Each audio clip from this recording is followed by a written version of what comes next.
Continuing from the discussion we have done yesterday. So, yesterday we were discussing the necessity, mood, and method of studying Shastra, as well as we saw a few of the quotations from Srila Prabhupada in this. So, first we saw the quotation from Srila Prabhupada from Teachings of Lord Kapila, how not even a single moment of human life should be wasted without engaged in devotional service.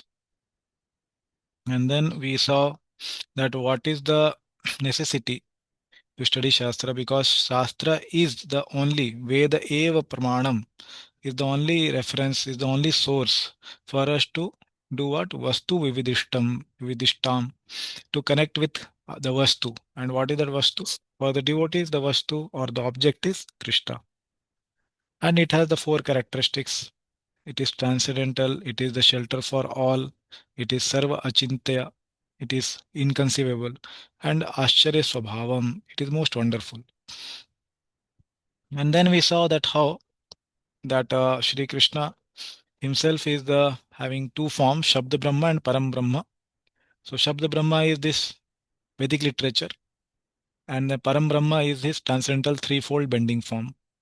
Correct. And just to show that how much important this Shastra Praman is, that even to say that Krishna has two forms, we have to quote Shastra. Okay. So this is also quoted from Srimad Bhagavatam only.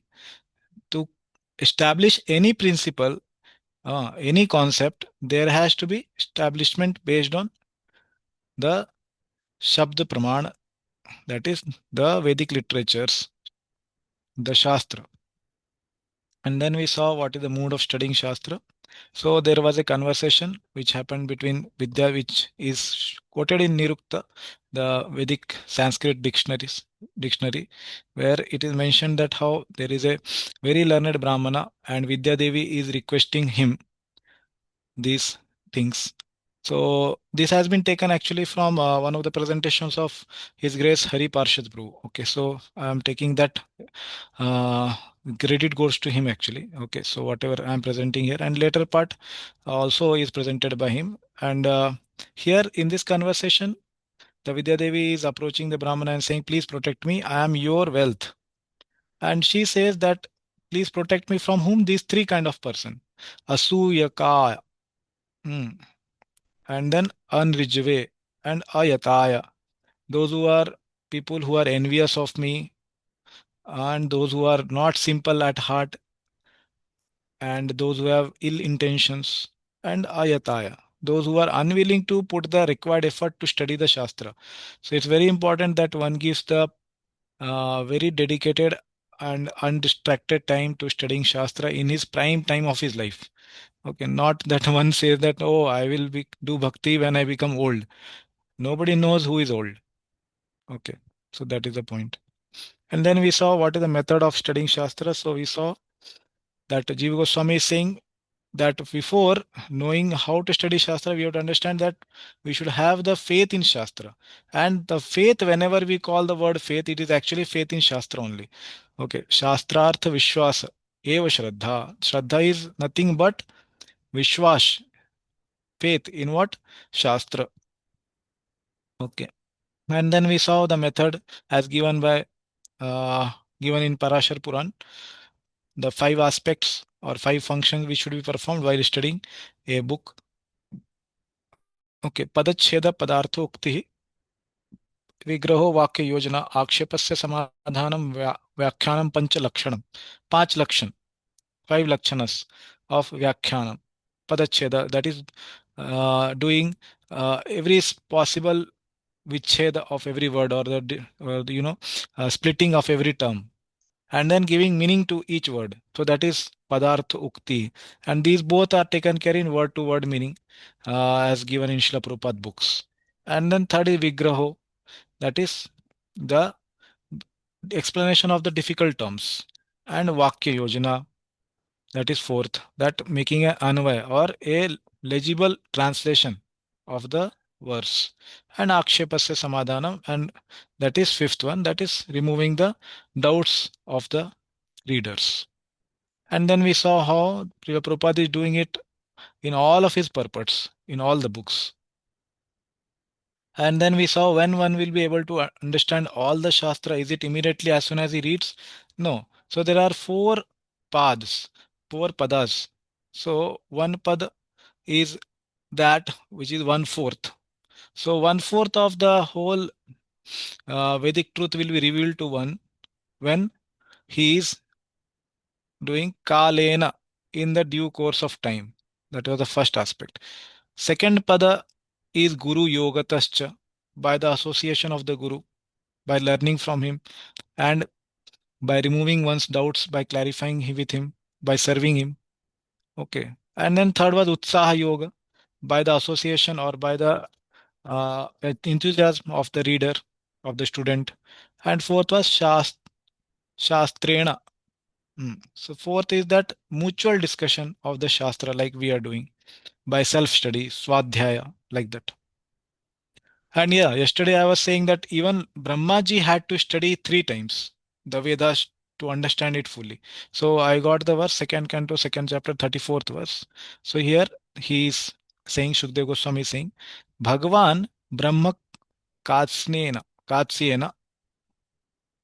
Trir Anvikshya Manishya Tad Adhya Vasyat Kuta Stho Ratir Atman Yato Bhavet. Okay, somebody maybe can read the translation. Mm. Yes, Ashutosh, would you like to read? Yes, bro. The great personality Brahma, with great attention and concentration of the mind, studied the Vedas 3 times, and after scrutinizingly examining them, he ascertained that attraction for the Supreme Personality of Godhead Sri Krishna is the highest perfection of religion. Yeah, Srimad Bhagavatam 2.2.30. yes, thank you, bro. So here it's said by Sukadeva Goswami that great personality, Bhagavan. Why Brahmaji or Narad Muni or other personalities are called Bhagavan? Because they possess the qualities of Bhagavan. Okay. Aishwaryasya Samagrasya Viryasya Shashasya Sriya. All these six Bhaga, the opulences are acquainted them, or they are filled with these six, not to the extent that Supreme Lord is, but a fraction of it. Okay, that's why they are also called Bhagavan sometimes. So Bhagavan Brahma, okay, the Supreme Person, the great personality Brahma, okay, what he did with great attention and concentration of mind, studied the Vedas 3 times. Trina, three, that is three. And what he did, Aniviksha, studied with concentration. And obviously, the purpose of this shloka, the whole section is to establish the supremacy of Bhakti Yoga. Okay, so when you study this, you'll get to know the context. But I'm just saying to make a point that even Brahmaji had to study it 3 times with great attention and concentration to arrive at the right conclusion of the text. Okay, then he ascertained that attraction for the Supreme Personality of Godhead, Sri Krishna, is the highest perfection of religion. Ratir Atman. Rati means the attraction. Atman yato bhavet. That is the highest purpose of the life, like that. Hmm. Yeah, so please read the purport to this. Sri Sukadeva Goswami is referring to the highest Vedic authority, Lord Brahma, who is a qualitative incarnation of Godhead. The Vedas were taught to Brahmaji in the beginning of the material creation.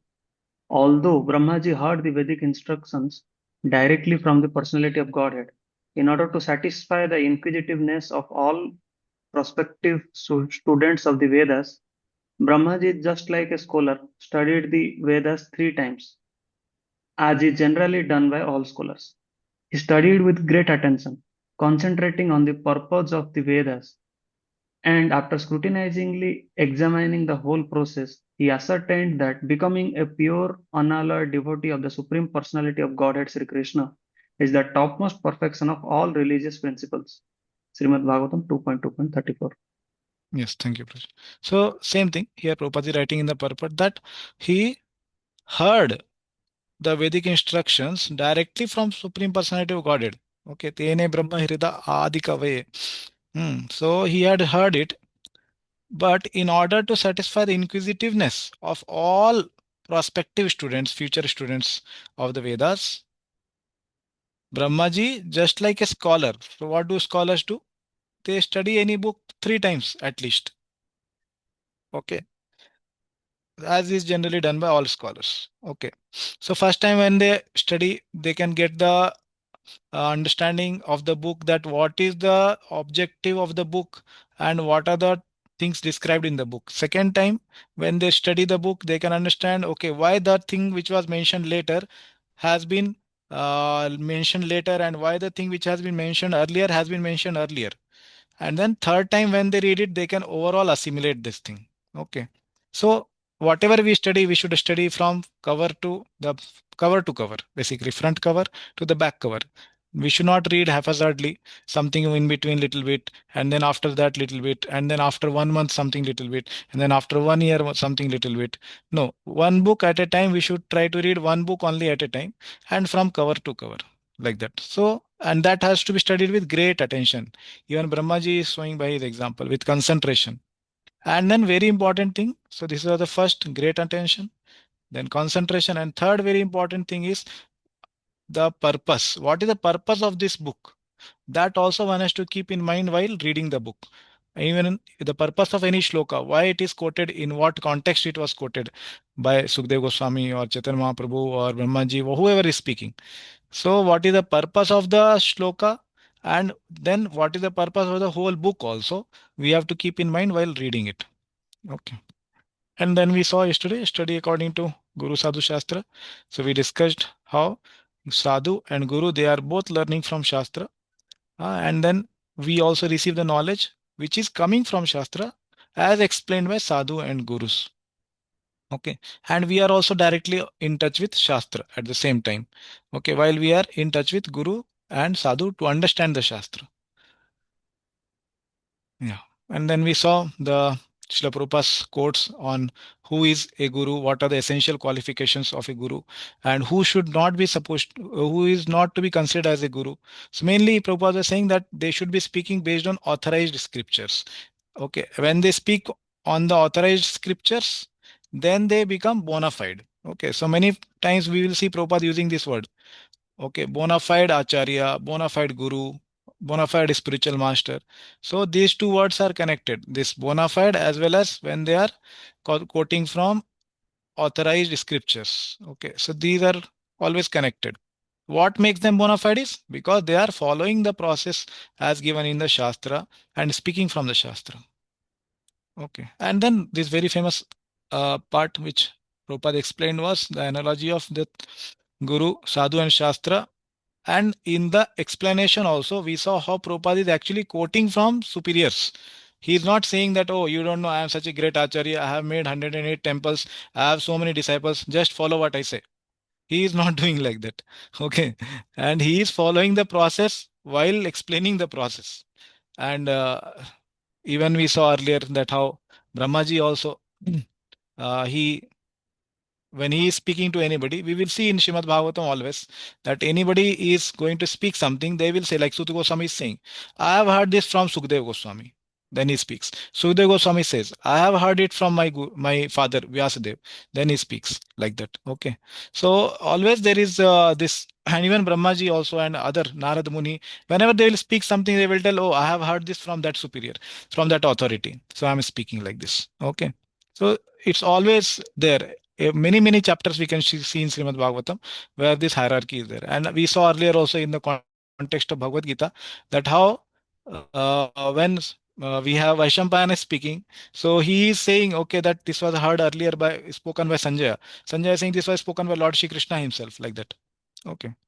And then we saw what is the relative position of Guru, Sadhu, and Shastra. We saw very important point that the Shastra is the actual center.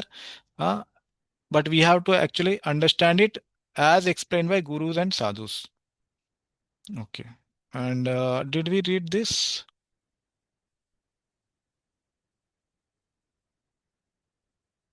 No, right? We have not read that. No. Almost similar thing what Prabhupada is explaining, the three parallel lines. Okay. So we will See, I have actually many quotes here which are there, but what we are going to do is read only one quote from one section.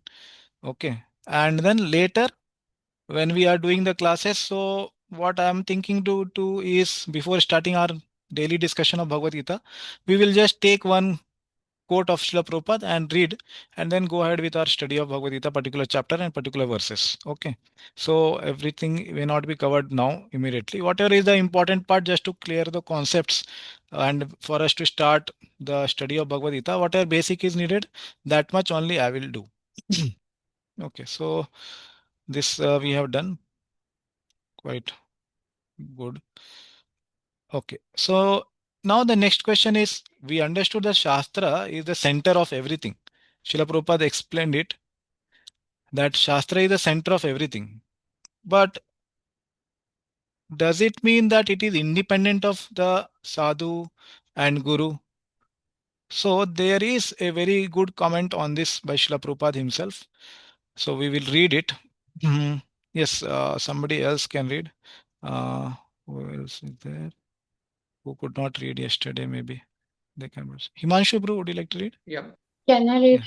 Yeah. You can read next after Himanshu, bro. Okay, ma'am. Okay. Yeah, yeah. Please Is read. Shastra independent of Sadhu and Guru? Now here in the Bhagavad Gita, Krishna, the Supreme Personality of Godhead, is explaining himself.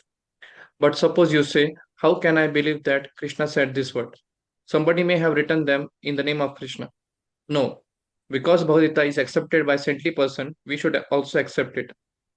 Beginning from the Vyasdev and Narad down to many acharyas, spiritual exemplars like Ramanacharya, Madhvacharya, Vishnu Swami, and Lord Chaitanya, all have accepted the Bhagavad Gita. Yes, it is spoken by God, Krishna. So this is the proof that the Bhagavad Gita is authentic. Saintly persons, sadhus, have accepted the Bhagavad Gita as a scripture. Therefore, it is scripture. That is the test. Quest Yeah, for enlightenment. Chapter yeah. 4. Thank you, Bruji. So this is from the book Quest for Enlightenment, chapter 4. So here it is quoted to prove what we are going to see. How is Shastra being bona fide? How Shastra can be bona fide? What is the test that Shastra is bona fide? So Prabhupada is saying that that is the test. What is the test?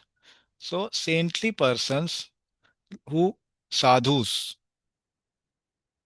have accepted the Bhagavad Gita as scripture, as a Shastra. Therefore, it is scripture.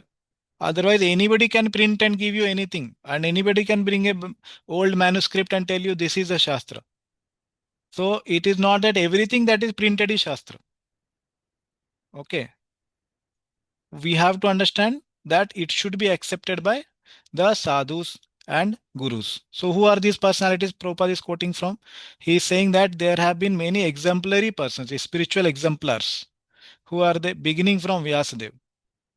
Okay, he himself accepted the Vedas and divided it into four parts, and then obviously fifth Veda, Puranas, and others, Itihasas, and Narada down to many acharyas, Ramanujacharya, Madhvacharya, Vishnu Swami, Lord Chaitanya Mahaprabhu, and then after that we have Goswamis, the six Goswamis, correct? Then we have Vishwanath Chakravarti Thakur, Baldev Vidyabhushan, then Jagannath Das Babaji Maharaj, and then so on, and then we have Srila Prabhupada. So all of them have accepted Bhagavad Gita as a bona fide scripture. So we also accept. Okay. And one more we will read. Yes. Please read, Mataji. You wanted to read? Yes, Roshi. This is a common sense affair. If lawyers accept some book as a law book, then we should understand that it is an authoritative law book. You cannot say, why should I accept this law book? The evidence is that the lawyers have accepted it. Similarly, if the medical practitioners accept a book as authoritative, then we should know that it is an authoritative medical book. In the same way, since saintly persons accept the Bhagavad Gita as scripture, we cannot deny that it is scripture. So these are the two lines of Sadhu and Shastra, saintly persons and scriptures. Hare Krishna. Yeah. Hare Krishna. So this is from the same book, continuation actually. So Prabhupada is saying that this is a common sense affair. What What is the common sense affair? That to understand that Shastra is bona fide by the order of Guru and the sadhus. Okay, it's a common sense affair. Two examples Prabhupada has given. The first example is here, that he's saying the lawyers, they accept some book as a law book, correct? Like we have Indian penal codes, correct?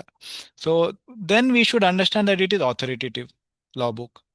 You cannot say, why should I accept this law book?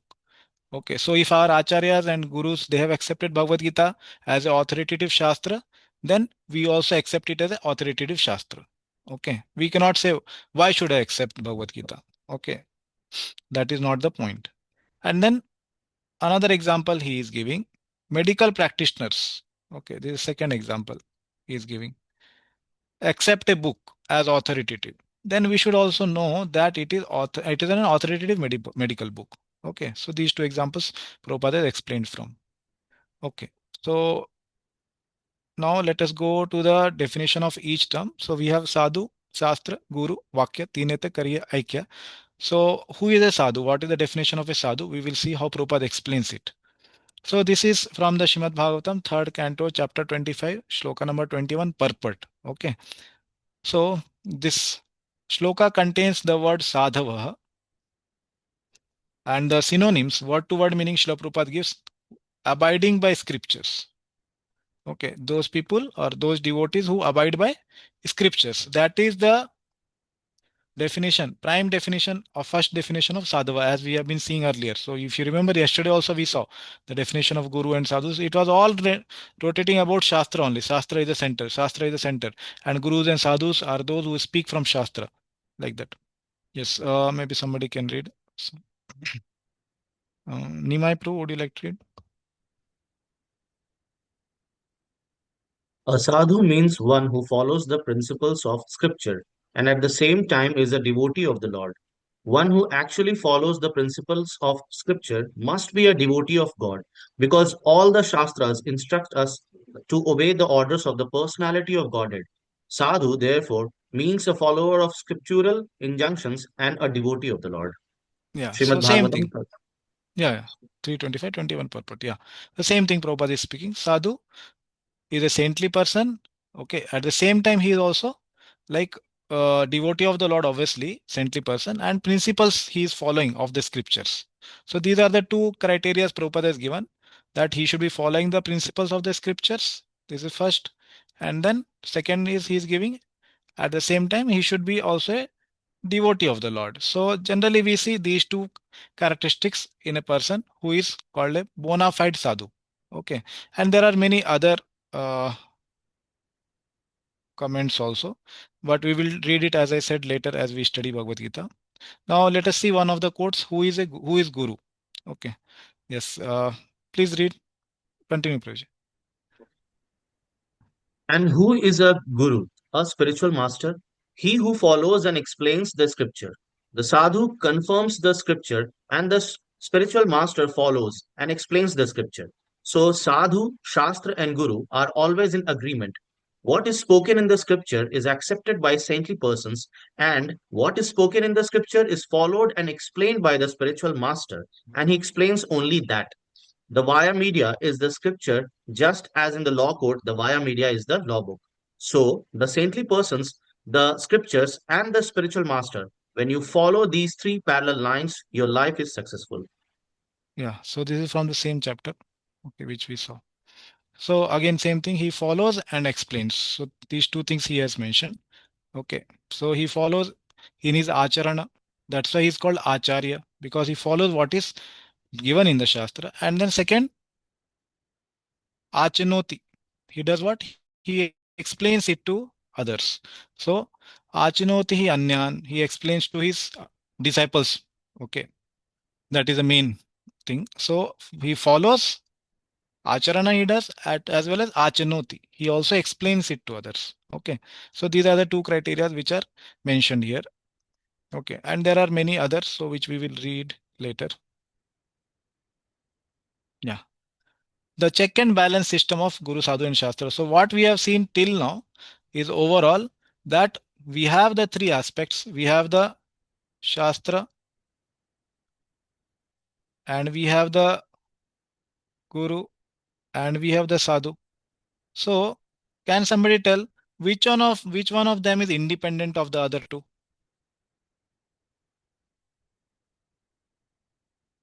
Which one of these three is independent of other two? Shastra. Okay, Shastra. Shastra, Okay, Prabhu. Shastra. Okay. Anybody else? Any other answers? Anybody has? Obviously, there are three answers only. Okay, fourth option also. None of this. Four options are there. A Shastra, B Guru, C Sadhu. Fourth, none of these. All are interdependent. Yes, Dayami Mataji, all are? All are independent. Or what De- you said? Dependable. All are dependable. Okay, okay, good. Yes. Yeah. Anybody else want to say? Yeah, as we have seen till now, okay, I agree with that only. All are dependable on each other. That's what we saw till now. Shastra, we saw two examples, right? How Prabhupada is explaining that a book is accepted as authoritative Shastra, bona fide Shastra, because it is accepted by previous acharyas. Like he gave examples of Ramanujacharya, Madhvacharya, correct? And you see this example? See here. Yeah. So he gave this analogy. Yeah. Beginning from Vyasadeva, Narada down to many acharyas. Okay. They have all accepted Bhagavad Gita.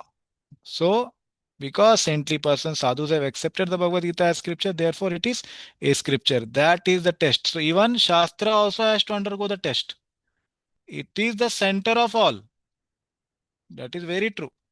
It is highest among all. That is also very true, as we saw yesterday. Okay. So, Shastra is here,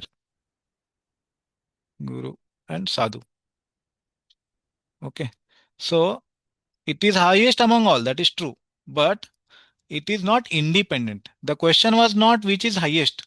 The question was which among the three is independent. So none of them is independent. And all three, as you remember, Prabhupada told this, are three parallel lines. Correct. So any one of them cannot be just taken independently. All three have to be traversed together. Okay. So thank you for all of your answers. Yeah. So here we saw that none of them is independent, but Shastra among these three is highest. Okay. So there is a check and balance system among all these three. Okay. So Shastra gives knowledge to Guru, but Guru also tests the Shastra that it has been accepted by previous acharyas or not. Sadhu gets the knowledge from Shastra, but they also see whether this Shastra has been accepted by previous acharyas or not. And Guru also gets the knowledge from sadhus. What is coming from the Shastra is understood by Guru and explained by understood and explained by sadhus, and that the gurus learn, and then we also learn. And how we learn? We learn from all the sources, previous acharyas, the current gurus, and the Shastra itself. Okay. So we as the devotee learn from all these three sources. So this is the check and balance system of Guru, Sadhu and Shastra. Let us see one or two quotes on this. Okay. Yes, somebody else can read. Yes, Pratik, would you like to read? Okay. Narottam Das Thakur has said that if you want to make concrete progress in spiritual life, then you have to collaborate the statement of the scriptures, the statements of saintly person and statement of spiritual master, three things. Why three things? Because a spiritual master means he does not place anything which is not in the scripture. Yeah. So this is a check and balance system. All three are corroborated. Like here he is saying that if you want to make concrete progress, okay, so it's not the building material concrete. Obviously, the understanding is similar. Concrete means that which is very, very substantial and it is not having any porous nature or very, breakable kind of thing. Concrete progress means when there is lot of turmoil in the life, one should not be leaving bhakti. Okay. So making concrete progress is that in spiritual life. So there will be surely so many difficulties, small difficulty, big difficulty, small happiness, big happiness. In both the times, one should continue his bhakti. Then he has made concrete progress. Okay. Then you have to corroborate the statement of the scriptures, the statements of the saintly person, and the statement of the spiritual master. See, all the three he has told here: the scriptures, the sadhus, and the guru. All three together need to reconcile. They should have ekvakita, one-centeredness. Okay. So why these three? No, why not only Shastra? Why not only Guru? Why not only Sadhu? Because a spiritual master or a sadhu means he does not place anything which is not in the scriptures. And scriptures, they are accepted by sadhus, so we also accept. So this is check and balance system. He has spoken this in Montreal on Srimad Bhagavatam class 7.9.10 on July 9th in 1968. Okay. So there are many like this. So we will see some of them as we go ahead in classes. And one or two quotes from how. Okay, yeah. There are any questions we can take? Yes, Pratik Pro. So, Prabhuji, we see that while Prabhupada was preaching in the West, so there are I mean, not a big like in chote mote rules. He amended or he just like because it was a need of a time.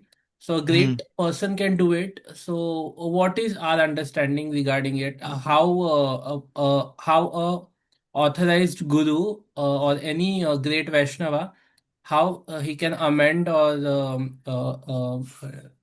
do some alteration in the scriptural rules? Yeah. So when this is called as the unprecedented thing. Like it was not in the previous acharya's behavior, not seen in previous acharya's behavior, but it was done by the later acharya. Correct. And Srila Prabhupada many times actually he explains it as the time, place, and circumstances. And while doing it, you will always see he will quote the Shastra. Like one example I will give. There are many things which he did unprecedented, but he always try to give the quotation from scriptures. One or two I will just explain. Like there was a allegation we can say on Srila Prabhupada that he is trying to make the Shudras into Brahmins. Okay. So then Prabhupada told from Srimad Bhagavatam, I think second canto, third chapter, Kirata huna andhra pulinda pulkasha, abhir sumbha yavana khashadaya, yanne cha papa yadapashraya shraya sudhyanti tasmay prabha vishnave namaha. So Prabhupada told that sudhyanti tasmay, all these kind of these are not only Shudras, these are all outcast people. Kirat, Huna, Andhra. So you can read the word to word meaning of this shloka. Prabhupada says who is from which place. Okay, so basically he's saying these are Antyajas, these are like outcast people. And they were actually made into Brahmins and devotees. Even above Brahmins is a devotee. So why, how they could be done? By the potency of the process of bhakti. Okay. And then there were other allegations that some Goswamis in Vrindavan also said that these American Europeans, they cannot become spiritual master, they cannot become the acharyas. So then Prabhupada quoted from scriptures also and from even Srila Bhaktivedanta Thakur's. Okay, there is a complete article on this debate between Brahmana and Vaishnava by Bhaktivedanta Thakur. So Prabhupada always based whatever he did on Shastra actually. It is there in the Shastra and Chaitanya Mahaprabhu has told it. So Chaitanya Mahaprabhu also told that Kiba Shudra, Kiba Nyasi Shudra Kene Ne. So Kiva Vipra, Kiva Nyasi Shudra Kene Ne. So like that Chaitanya Mahaprabhu's thing also who uh, did these things, and Prabhupada also tried to follow it. So in that way we should understand. And if we see something which is not completely in the Shastra, or we are seeing something against the Shastra which is there, then we can ask our gurus, our senior devotees how to understand this. Okay. Okay. And later I will show one purport of Vishwanath Chakravarti Thakur on 10th canto in the Ras Leela, last verse, not last verse, just two or three verses in the end. He is saying that, oh, Krishna, he has danced with the gopis who are married to other people. How can God himself do such activities? Okay, and then there is a very nice purport of Vishwanath Chakravarti Thakur. He explains that which of the activities of great saintly persons should be followed and which should not be followed. So he very nicely explains there that those which align with the scriptures should only be followed and not imitated, should be followed, and those which don't align with scriptures should not be. And then he gives the example that Arjuna followed this. Krishna told him that you kill Ashwathama, but Arjuna did not. Okay. So there Vishwanath Chakravarti explains that why Arjuna did not follow Krishna, because Krishna was testing Arjuna, and he was testing whether he follows Shastra or he just follows me, like that. Obviously, what God speaks, that is Shastra, but the Vaishnavas, see the overall mood. Like if you see in Shrimad Bhagavatam itself, the presentation of Bhagavatam, at one time, Sukdev Goswami will explain that, oh, Jnana is karma is highest, in the sixth canto, in the beginning section. Then Parikshit Maharaj will say, no, no, it is just like elephant taking bath, atonement. So then he will say, okay, Jnana is highest, just like the bamboo trees, they are completely burnt, like that Jnana process burns all karmas. So again, Parikshit Maharaj says, no, no, no. The bamboos, they get burnt, but after the season changes, rainy season comes and all, they again grow. So he is contracting. Why is contracting? And then again Sukdev Goswami says, yes, bhakti is highest. Why Parikshit Maharaj is doing that? Because it was already established in third canto that bhakti is highest by Sukdev Goswami himself. So Sukdev Goswami was testing Parikshit Maharaj whether he understood it properly or not. Whether should I speak further or not. Okay. So sometimes the great acharyas, they may test also their disciples like this. So it is the responsibility of the students like us and the followers of the Vedic knowledge that we accompany ourselves with the knowledge of Shastra and understand what is the conclusion of the Shastra as explained by previous sadhus and gurus. Then whatever we hear around, that we can see from the eyes of the scriptures, Shastra Chakshu, that what this person he is sitting on the Vyasasana, he is speaking, is he speaking from his own mind or he is speaking from the Shastra or previous sadhus? That is a short answer. That's very another full topic. This actually thing is how Prabhupada did what and how it was unprecedented, how some things can never be imitated, how some things can be followed. This is a very, very important topic and very difficult topic, and some senior devotees should actually deal with. So, like that. Okay. Yes, Prabhuji. Hare Krishna. Thank you. Anybody else has any question on whatever we discussed till now?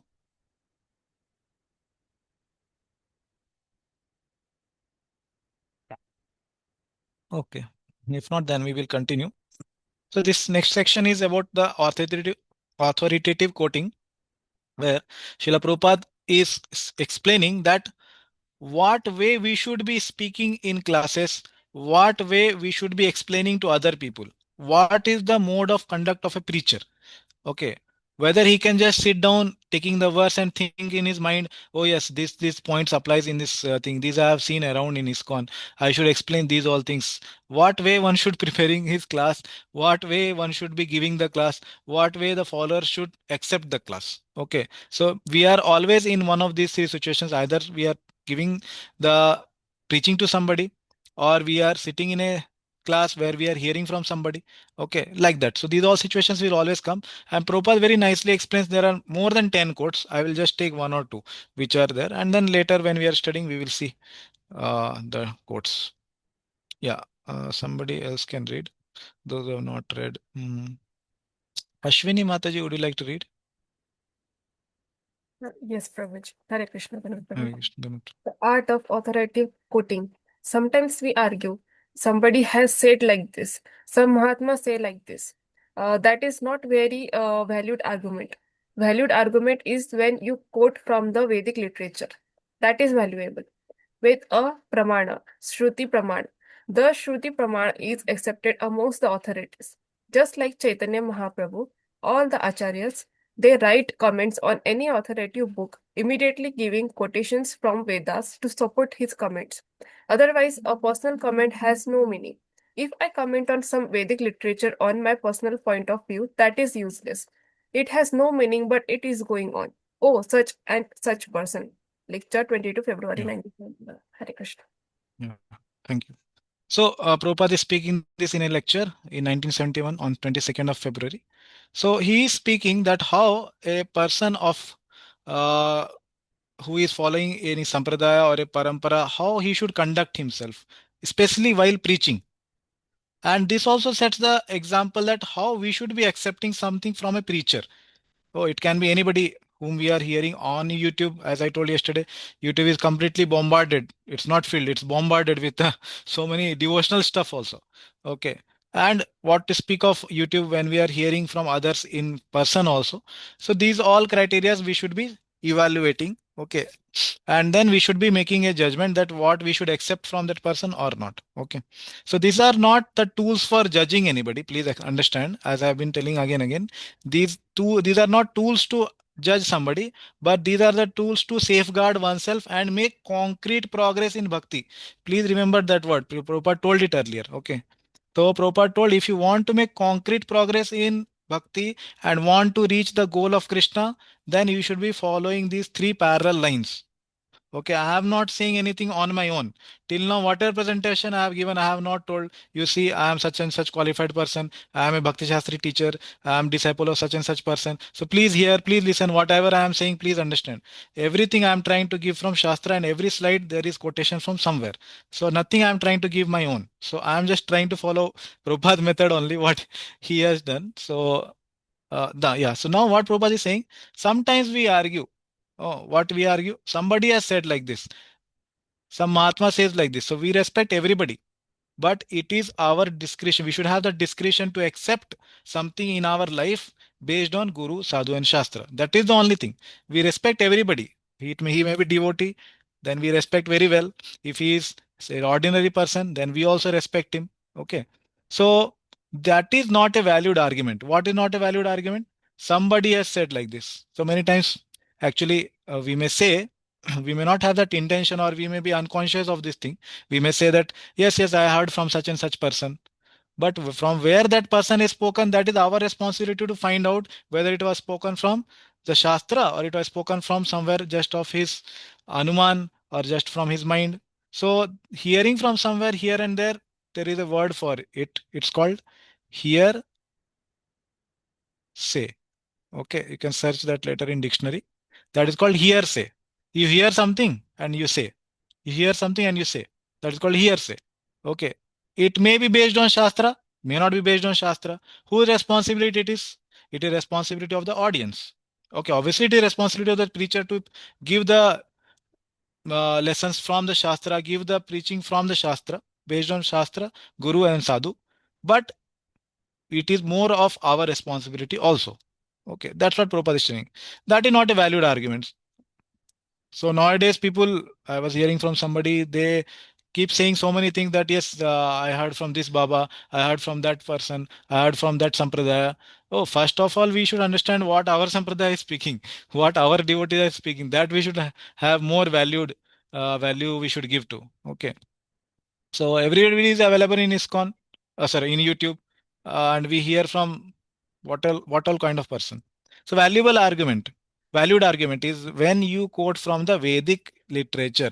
So as I told yesterday, Srila Prabhupada, if you see his lectures, he will always be quoting from Shrimad Bhagavatam, Chaitanya Charitamrita, and other bona fide books. He will be quoting from that. Every 2-3 minutes, he will quote something.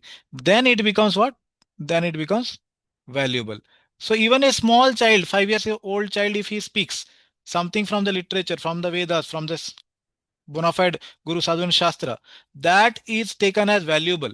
Not that, oh, this person is 80 years old, he is very, very mature.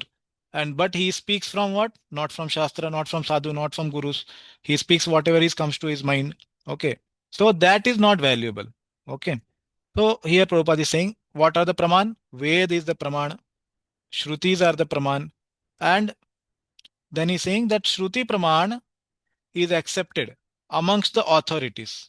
Who are the authorities? As he told earlier, Madhvacharya, Ramanujacharya, Vallabhacharya, Chaitanya Mahaprabhu, six Goswamis, then Bhaktivedanta Thakur and Prabhupada, everyone.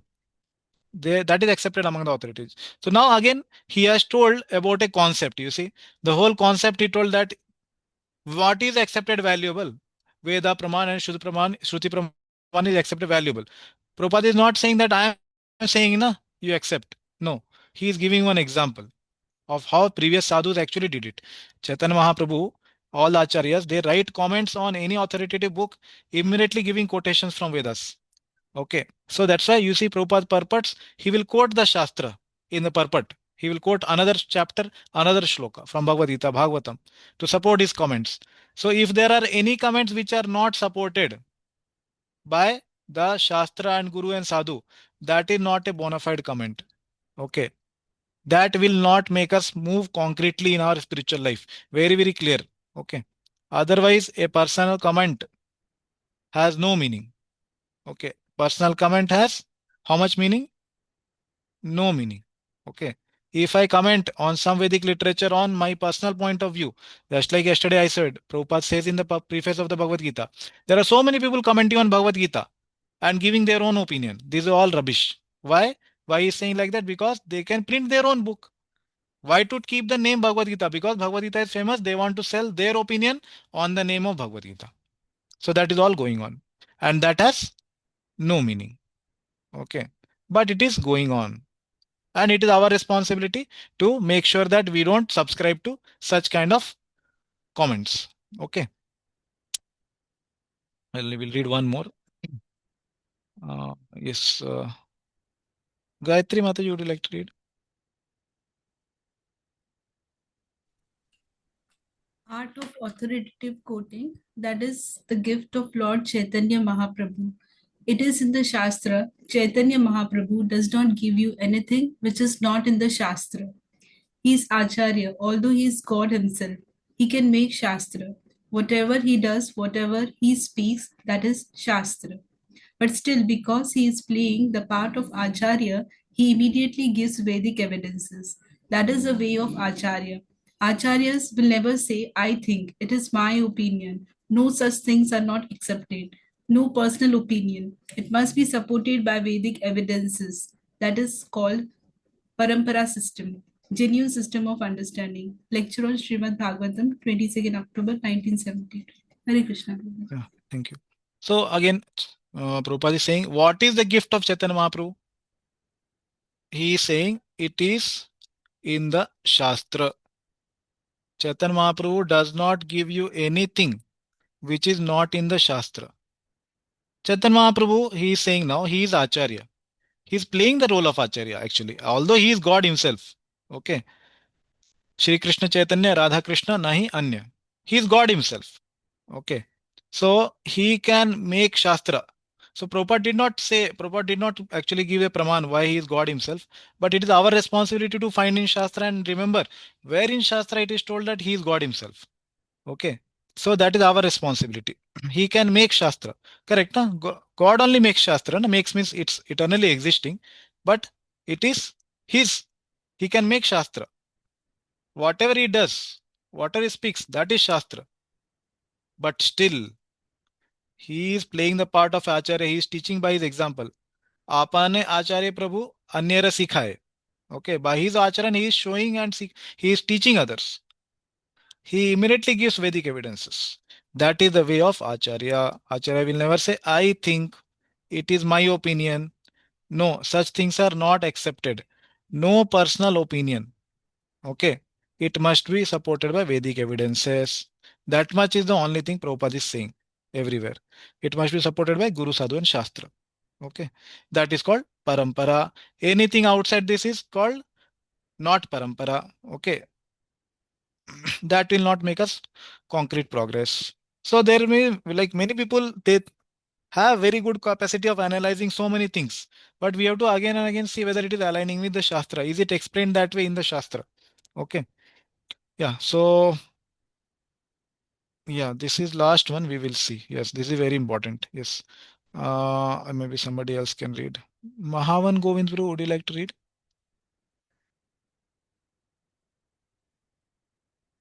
Yeah.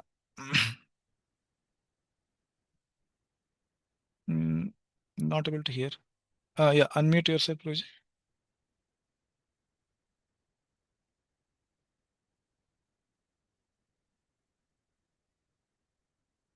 Or somebody else can read. Vageshwari Mataji, would you like to read? Hare Krishna, Prabhu. Yes, Prabhuji, please read. Yeah. Art of authoritative quoting. Without the support of Shruti, Smriti, Purana, any religious movement for understanding God is simply a disturbance. Utpataiva kalpate. Utpatai kalpate. Even Krishna, he is good himself, sorry, God. he's God himself. Yeah. He's speaking. He's giving reference to the Vedanta Sutra, Brahma Sutra. Brahma Sutra Padais Chaiva Hetu Madhvir Vinishchitah. This is Bhagavad Gita 13.5. Yes, please read here. So, So, without reference to the Vedic literature, anything you speak, it has no ground. Shruti Purana, this is a Vedic culture. Shruti Purana, it must be supported by the Shruti. In Chaitanya Charitamrita, you will find whatever Sri Chaitanya Mahaprabhu says, he immediately give the Vedic evidence. Shruti Purana, Pramana. ending, yeah, Shruti Pramana. Pramana. Yeah. Yeah, so Srila Prabhupada spoke this in Evening Darshan, 12th August 1976. So just one thing I wanted to highlight here. He is saying the example of Krishna himself who is speaking Bhagavad Gita. In Bhagavad Gita, Krishna is himself quoting the Shastra. Brahma Sutra Padaischaiva Hetu Madhvir Vinishchitah. So in the Bhagavad Gita 13th chapter which we are going to study, Krishna, while answering the question of Arjuna, he will quote Shastra. So that much importance is of Shastra, you understand. As I was telling in the beginning, even to prove that Krishna has two forms, Shruti Brahma and Ved Brahma. So that two forms are also established based on Shastra only. Okay. So otherwise, without reference to the Vedic literature, anything you speak, it has how much ground? No ground. Okay. Earlier also he said it has no meaning. Okay. Yes. So there are many quotations like this. We will see later. Okay. So now we will go to the last part of this. So as yesterday we were discussing and some devotees asked also which are the commentaries available on the Bhagavad Gita. So we have, as we know, Srila Prabhupada, surely we have the uh, Bhaktivedanta purports which are available. But there are other Gaudiya Vaishnava Acharyas. Among them, the very famous purports are available or commentaries are available of Vishwanath Chakravarti Thakur. This is called Sarartha Darshini. Okay, Sarartha Darshini. And then we have Srila Baldev Vidyabhushan. He also is a disciple of Vishwanath Chakravarti Thakur, but he has also written a commentary. Okay, that is called Gita Bhushan. Okay, Gita Bhushan. And then we have Bhaktivinoda Thakur in this same coming line. He has written two commentaries. One commentary, one may say, Prabhuji, that is sufficient. Why to write two commentaries? No, one commentary is based on Sarartha Darshini. One commentary is based on Gita Bhushan. So he is following previous acharyas. So one he has written as, this is Vidvat Ranjan. Okay, Vidvat Ranjan commentary. That is, Ranjan means of, recreation. Recreation of whom? Vidvat. Those who are scholarly. And Sharartha Darshini, the commentary is Rasik Ranjan. Those who are Rasikas, they will enjoy it. Rasik Ranjan. Okay, it's a cuisine. Like we have the delicious food. Okay, so like that it is for the Rasikas. So two commentaries Bhaktivinoda Thakur has written. And then we have Srila Prabhupada who has assimilated all the previous commentaries and written his own purports, Bhaktivedanta purports. And in that he has also added his own ecstasies, his own personal realizations. Okay. And as we discussed earlier, somebody came and told Srila Prabhupada that, Arey, you have not written anything of your own. You have just copied from Ramanujacharya. Prabhupada was very happy. Yes, thank you for the very, very good appreciation, actually. So that's why Srila Sridhar Swami, actually, he has written, as we saw in the beginning of the sessions, prayers from this same book called Subodhini. Okay, that is his commentary on Bhagavad Gita. Then we have Srila Ramanujacharya and Srila Madhvacharya also writing commentaries on this. So what we will be studying in our Bhakti Shastri classes, we will be studying Srila Prabhupada's Bhakti Vedanta purports. Okay, that will be like almost 90% of our study. Some important verses we will take commentaries of Vishwanath Chakravarti Thakur and Baldev Vidyabhushan. Okay, and we will see in those parts that how Prabhupada actually he dedicated his own Bhagavad Gita to Srila Baldev Vidyabhushan actually. So how he is dedicating it to Baldev Vidya Bhushan? Actually, 90% of the Prabhupada's Bhagavad Gita, he has explained Baldev Vidya Bhushan commentary only, but in his own words. That also we will see. How Prabhupada is not only just speaking that, oh, you should follow Shastra, we should follow Gurus. He is himself doing it. Okay. And some places, other 10% he follows Vishwanath Chakravarti Thakur. Okay. These two. But mostly Srila Baldev Vidya Bhushan. Okay, so now seeing so much, then actually some of you may have question, oh, so much is there, Prabhuji. Why so many commentaries on one book in one sampradaya? It will be so much difficult to understand, and then everybody will give their own opinion. Then it will become fully confused. Some people actually say like that, and they think like this. So what I have tried to do, few comments I have tried to put here to answer those queries. Hmm. Now the question is, did Srila Prabhupada want to translate so many commentaries of the previous acharyas? The current times are like all these commentaries are available either in English or Hindi. Okay, and those which were in Bengali that have been also translated. But the very fundamental question devotees we may have, that did Srila Prabhupada actually want to translate so much? He say that actually my books are the 10,000 for the next 10,000 years. They are the foundation. They will be the books are the basis. My books will be the basis. Whose books? Prabhupada books. So did Prabhupada actually want to translate so many other books or what? So we have one reference for this. Yeah, somebody can read. Yes, who had been asked earlier? Yes, Vageshwari Mataji. Yes, you can read. Hare Krishna. Hare Krishna. Once, however, when asked what he would translate after the Srimad Bhagavatam, Srila Prabhupada responded, oh, maybe Jiva Goswami's Shata Sandarbha or Vedanta Sutra. There are so many, or Bhagavad Gita. A devotee spoke up. Srila Prabhupada, you have already done the Bhagavad Gita. Srila Prabhupada replied, we did Bhagavad Gita, but there are so many commentaries. Srila Ramanujacharya, Srila Madhvacharya, everyone has given his Gita. We could do many Gitas, not just one. Incident related by Pradyumna Das on Memories of Srila Prabhupada video. Yes, just 1 minute. I'm getting one.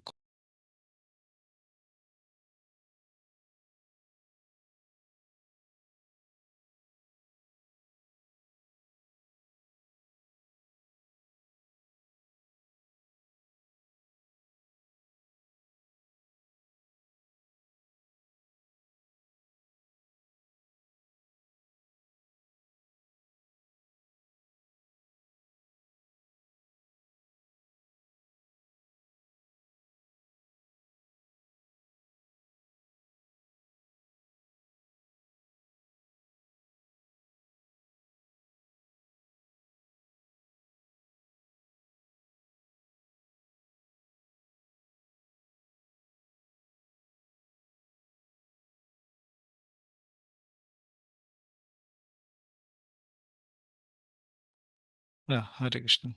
So yeah, so we were discussing that. Okay, did Srila Prabhupada actually want to translate so many commentaries? Then what is the point actually? Did he want it? So yes, the answer is Srila Prabhupada is giving.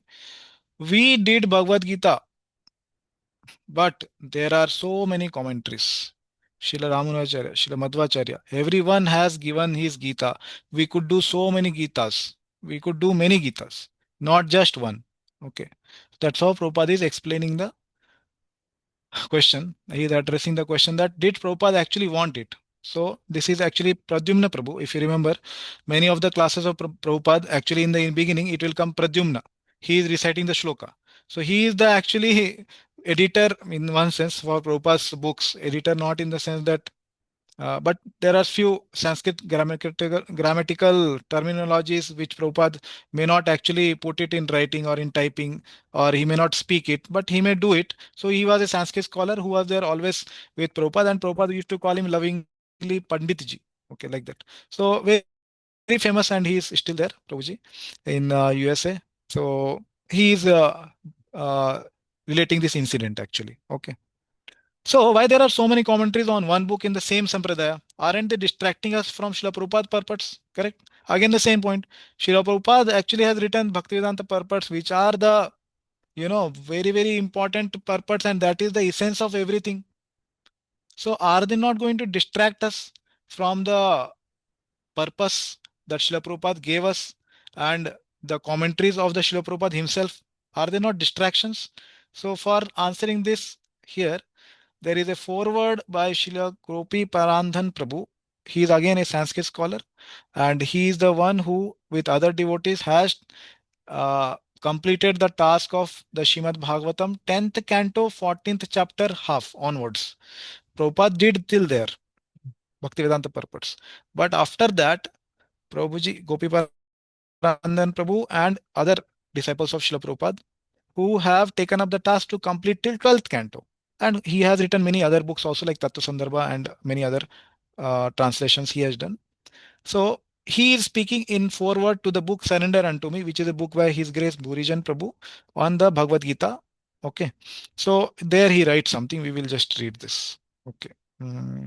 Yes. Yeah. Ashutosh Prabhu, you can read. Yes, Prabhu. Are commentaries of other acharyas distracting? Surrender Unto Me offers valuable guidance in understanding the dynamic logic of the Gita, the thread of the conversation from verse to verse. We hear from the great Gaudiya acharyas, Sri Vishwanath Chakravarti and Sri Baladev Vidyabhushan, elucidations that bring us closer to a full understanding of Srila Prabhupada's explanation. Rather than distracting from the glories of the Bhaktivedanta purports in Bhagavad Gita as it is, Surrender Unto Me turns on them a spotlight. Just like when For- we go to take darshan, so there are, very good focus lights on the deities. So somebody can say, Are these focus lights are distracting us so much from taking darshan? Is it like that? What all of you feel? So are they going to distract us, or are they going to enhance the darshan? What we are going to take? Enhance the darshan. Yeah, everybody, I hope they agree like that. So similarly, there is an analogy even in Srimad Bhagavatam. Dasamasya Vishuddhyartham Navanam Iha Lakshanam. Okay. Varnayante Mahatmana Shrutena Arthena Cha Anjasa. This is second canto, 10th chapter. Okay. And verse number 2. Yes. So, yeah, that's what I remember. Yeah. So there he is saying very important principle that Dasamasya Vishuddhyartham Navanam Iha Lakshanam. The 9 cantos are there with the sole purpose of what? Dasamasya Vishuddhyartham, for glorifying the or elucidating the 10th canto, or preparing a candidate to study the 10th canto. That is the purpose of what? First 9 cantos. Okay. That's what the Shukdev Goswami is beginning his speech with, actually. So he is saying that the 10th canto is like the main thing which is to be read. But the 9 focus lights are there on the 10th canto to glorify the content of 10th canto. And what is the content of 10th canto? That is Krishna's Leela. Okay. So whether it be in Vrindavan or Mathura or Dwarka, that is the only content of 10th canto. Okay. And the 10th canto is the only canto where the most of the maximum of the acharyas have given commentaries. Okay. If I'm right, there are more than 18 commentaries on just 10th canto itself. Okay. So almost all the acharyas have given their commentaries. So that is the analogy here that Gopi Parandan Prabhu is speaking of. That surrender unto me, this book of Bhurijan Prabhu, or the commentaries, other commentaries of Acharya like Srila Vishwanath Chakravarti Thakur, Baldev Vidyabhushan, they bring us closer to a full understanding of Srila Prabhupada's explanation. Okay. So this is what I wish that all of you keep in mind. Okay, so they are not distracting. Rather than distracting from the glories of Bhaktivedanta purports in Bhagavad Gita, it is Bhagavad Gita as it is, surrender unto me, turns on them a spotlight. So this is what is very, very important. As and when, if there are any commentaries which we will take up on any verse of Bhagavad Gita, there we will see that how it is going to explain, provide the authenticity that Srila Prabhupada is actually following the Guru Sadhu Shastra, and how he is explaining to in the modern context the same commentary given by Baldev Vidyabhushan, which was a attempt to refute the Ramanandi's allegation that there is no worship of Radharani should be observed along with Krishna. That was their allegation, and that's why Ramanandi's allegation were actually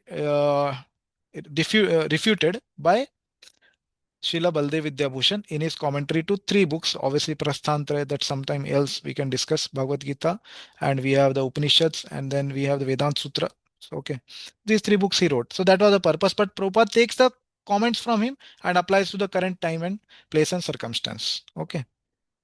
Yes. Oh, there are so many commentaries on one book in the same sampradaya. Will they not confuse us? Okay, all said and done, accepted that Prabhupada told to translate them. He wanted to also translate them.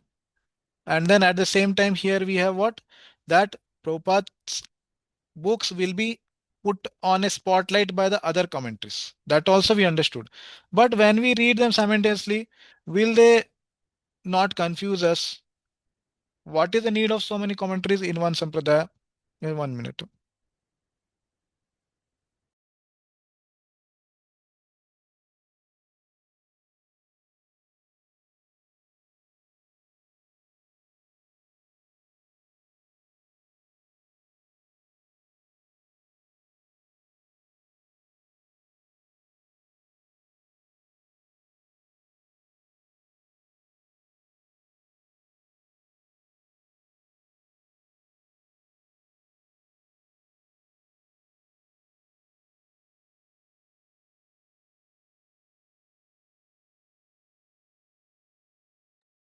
Yeah.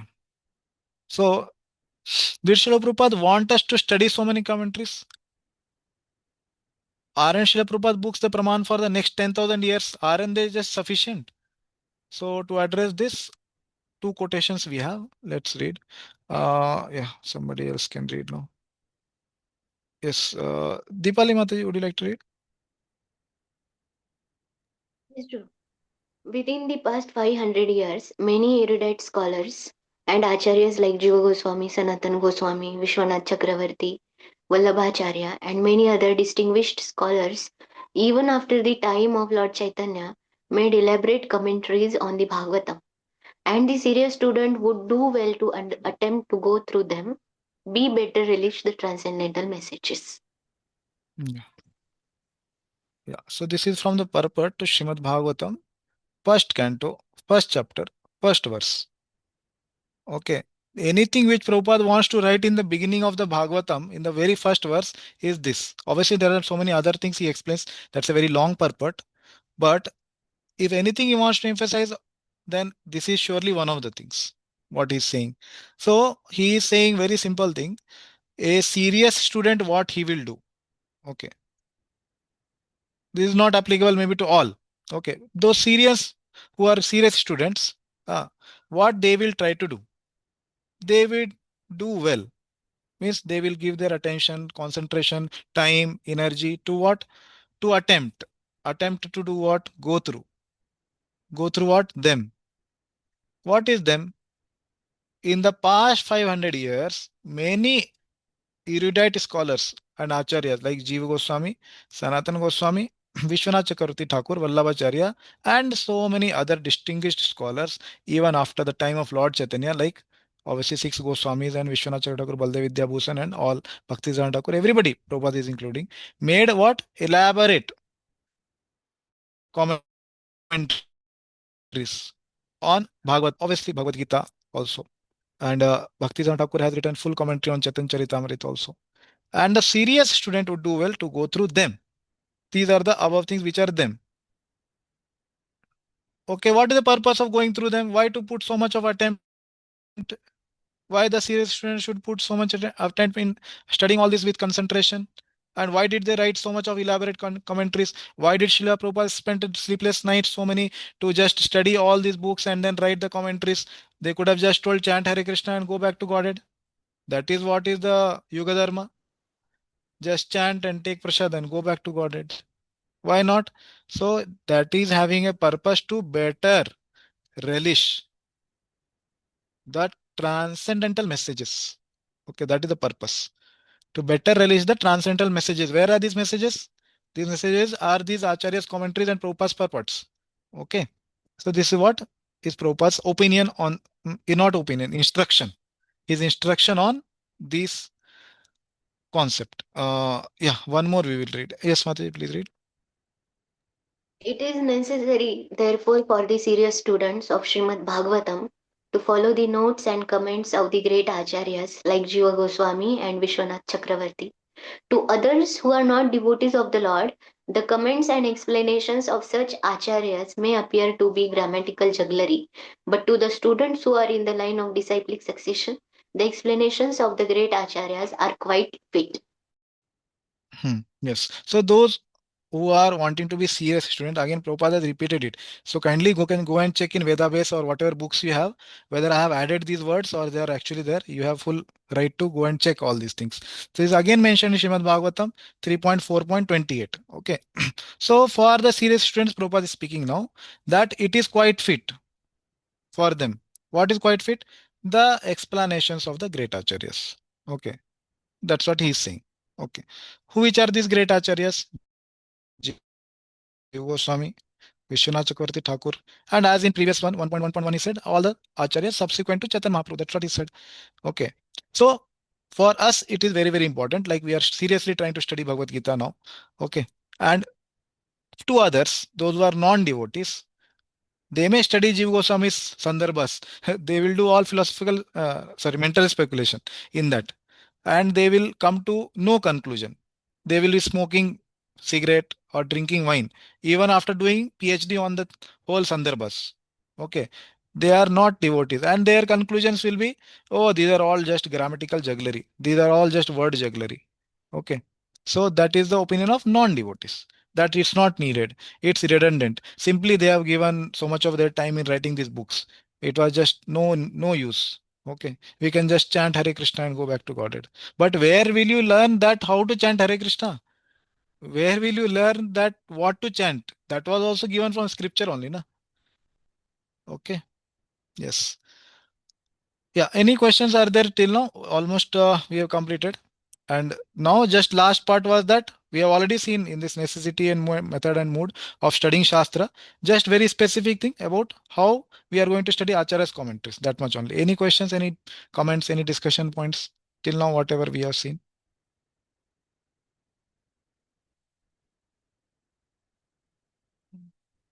Hare Krishna, Prabhuji. So, Prabhuji, when we are new in Bhakti, sometimes we got uh, uh, instructions from our seniors that you will be confused. Don't just read Srila Prabhupada. That is fine. That is enough for you. So afterwards, yeah, they encourage. But Correct. for us also, we should do the same thing for newcomers. Yeah. Actually, what the principle you are saying is very correct, actually.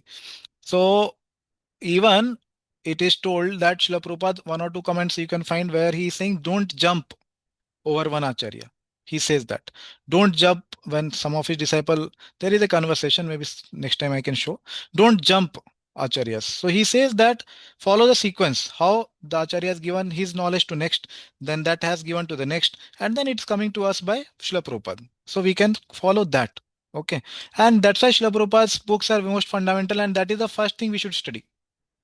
Okay, and there is given the sequence of Srila Prabhupada books by devotees like Bhaktivedanta Swami Maharaj and His Grace Radheshyam Prabhu also. They have given the sequence in what we should read Prabhupada books.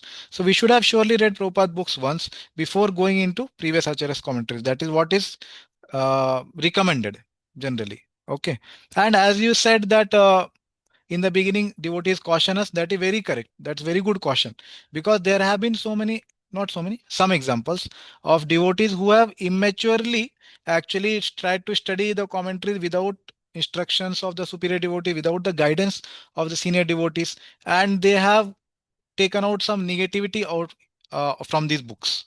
Okay, so that should not happen. That's why the caution is given, and that's a very good caution, and that we should also follow. Okay, that we are not just trying to yeah, another thing, as I said, not just trying to increase our mental weight. Okay, but trying to actually understand and assimilate them, and under the guidance of the superiors, like that. Okay. Okay, one more hand. Premalatika Mataji, yes, you want to say Yes. something? Hare Yes, Krishna, Mataji. Prabhuji. Hare Krishna. Prabhuji, actually, आपने you mentioned that Yeah. Bhaktisiddhanta Saraswati Thakur has also written the commentary on Chaitanya Charitamrita. Yes, So yes, just a yes. thought. So what is the name of that commentary? That is Yeah. first question. And another question is, if Prabhupada's Guru Maharaj has written a commentary, why Prabhupada wanted to write it separately? That is Yeah. my second question. Yeah. Thank you, Mataji. Yeah. So I wanted to answer this in the discussion only, but somehow it did not come. Thank you for bringing out. So first thing, Prabhupada Srila Bhaktisiddhanta Thakur, he is also called Prabhupada only, but Bhaktisiddhanta Thakur Prabhupada, he wrote a commentary. Many times you will see in Chaitanya Charitamrita himself, Srila Prabhupada, our Srila Prabhupada will write in the very first line. Bhaktisiddhanta Thakur writes in his Anubhasya. Okay. So that name is uh, Chaitanya. What is it? Anuvritti. Just 1 minute. I will search and tell you, Mataji. And then second thing, as you are saying, yes, why did Srila Prabhupada write his commentary when there were commentaries by Srila Bhaktisiddhanta Thakur? So one thing I want to show here in this slide. See, Baldev Vidyabhushan is a disciple of Vishwanath Chakravarti Thakur. He already had written this commentary, Sararth Darshini. Sorry, Sararth Varshini. Oh, Sararth Varshini. Darshini is the commentary on Bhagavatam. Okay, Varshini is the commentary on Bhagavad Gita. Sorry, please correct. Yeah, so Vishwanath Chadakuri is his guru, and then Baldev Vidyabhushan had to again write. A specific situation arose there that Ramanandis were not accepting Shri Krishna along with Radharani to worship. They were making up that issue. So then Baldev Vidyabhushan was instructed by Srila Vishwanath Chakravarti Thakur that he should uh, resolve these issues and he should write the commentaries on these three books. And as we know, Govind Dev himself came into his dream and he gave instruction that you write commentary on Vedanta Sutra, that's called Govind Bhashya. Okay. So then Baldev Vidyabhushan wrote. So you see there a specific situation arose where Vishwanath Chakravarti's commentary is completely for Rasikas. Okay, for the relishment. Even he will say Sarvadharman Parityajya Mam Ekam Sharanam Vraja. Vraja he will say means we should go to Vraja, Vrindavan. So he will give a complete different understanding of the slokas like that. But Valdev Vidyabhushan's commentary, Mataji, it's more for the refutation of that time Mayavad we can say, and then even Ramanandi's allegations. And then there it will be very, very scholarly. That's why it's called Vidvat Ranjan. The commentary of Bhaktivinoda Thakur is called Vidvat Ranjan. Okay, because it's scholarly very. And the other commentary Rasik Ranjan because it's very, very Rasik. It's very, very full of rasa. Okay, so now coming to the question which you asked, why Prabhupada wrote then if Bhaktivinoda Thakur had already written? So as I told earlier, he was instructed by Bhaktivinoda Thakur only to print books. So to print books, he should have the books first. So for that, he has to write the books. And many times he will say in his purport that it was the instruction of my Guru Maharaj. Okay. And then Prabhupada actually wrote it along with his own understanding and his own ecstasies, as he says, and the realizations. So taking what Bhaktisiddhanta Thakur has said, you will see many times in Chaitanya Charitamrita, he will say that this certain station like Malda is such and such kilometer from this place. And then in Chaitanya Charitamrita, you will find many, many places. That actually is from Bhaktisiddhanta Thakur. Not only that, many other things also. That research was done by one of the disciples of Bhaktisiddhanta Thakur. That which station is where and which is the closest station to that place and which is the DT there, and everything research was done by his disciple. That Prabhupada has taken in his book. Okay. And then added his own comments that how the devotees in ISKCON should conduct by accepting Chaitanya Charitamrita, and he has added his own realizations. So one just important shloka I want to quote in this answer is that Krishna Tulya Bhagavata Vibhu Sharvashraya Prati Akshare Prati Shloke Nana Artha Kaya. That is the shloka. What he is saying, Srila Krishnadas Kaviraj Goswami is saying, okay, he is saying Krishna Tulya Bhagavata. This Bhagavatam is Krishna Tulya, is equivalent to Krishna. Vibhu Sharvashraya. It is Sharva Ashraya, it's the shelter of everyone. Prati Shloke Prati Akshare. Every shloka, every word of each shloka. Nana Artha Kaya. It says many, many meanings. Like, okay, we may have a mobile. If I show you like this, it has one dimension to see. Then I show you like this, it has another dimension. If I show you like this, it has another dimension. So different dimensions it can have from different angles when it is seen.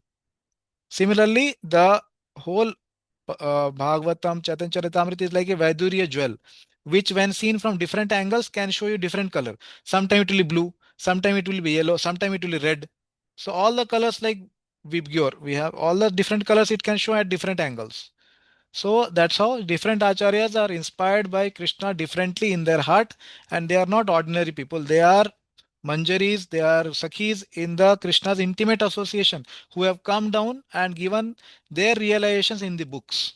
Okay, so that's very, very glorious, and their writings are not philosophical speculation or thinking, and they are writing. That is direct revelation of Krishna in their heart, and they are writing. So every acharya can have different revelation of Krishna's words, and that's what they write in the books, in the purports.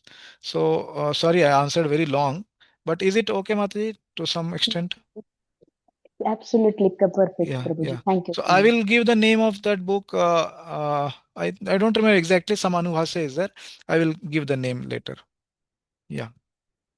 Thank you. Okay, Prabhuji. Hare Krishna. Yes. So if there are no more points, then we will just go to the next part. That till now we have seen necessity, method, and mood of studying the Shastras, but specific to our discussion in Bhakti Shastri course, okay, what we will be trying to do and how we will be taking up the commentaries. As I already told, the part of the content mostly to Srila Prabhupada's purports, okay, and then some places we will take also important shlokas, the Acharya's commentaries, okay, like that. Yeah. So very, very important point. Sometimes devotees actually have question about the commentaries of previous acharyas and commentary of Srila Prabhupada. They say Prabhupada's commentary or Bhagavad Gita he has titled as it is. Bhagavad Gita as it is. But how about the commentary of the previous acharyas? Are they also as it is? Or are they little bit as it is? Or what? Okay, I want to hear from some devotees. They can give their comments. What is their understanding on this? Prabhupada's Bhagavad Gita is named as Bhagavad Gita as it is. How about the Acharya's previous Acharya's commentaries?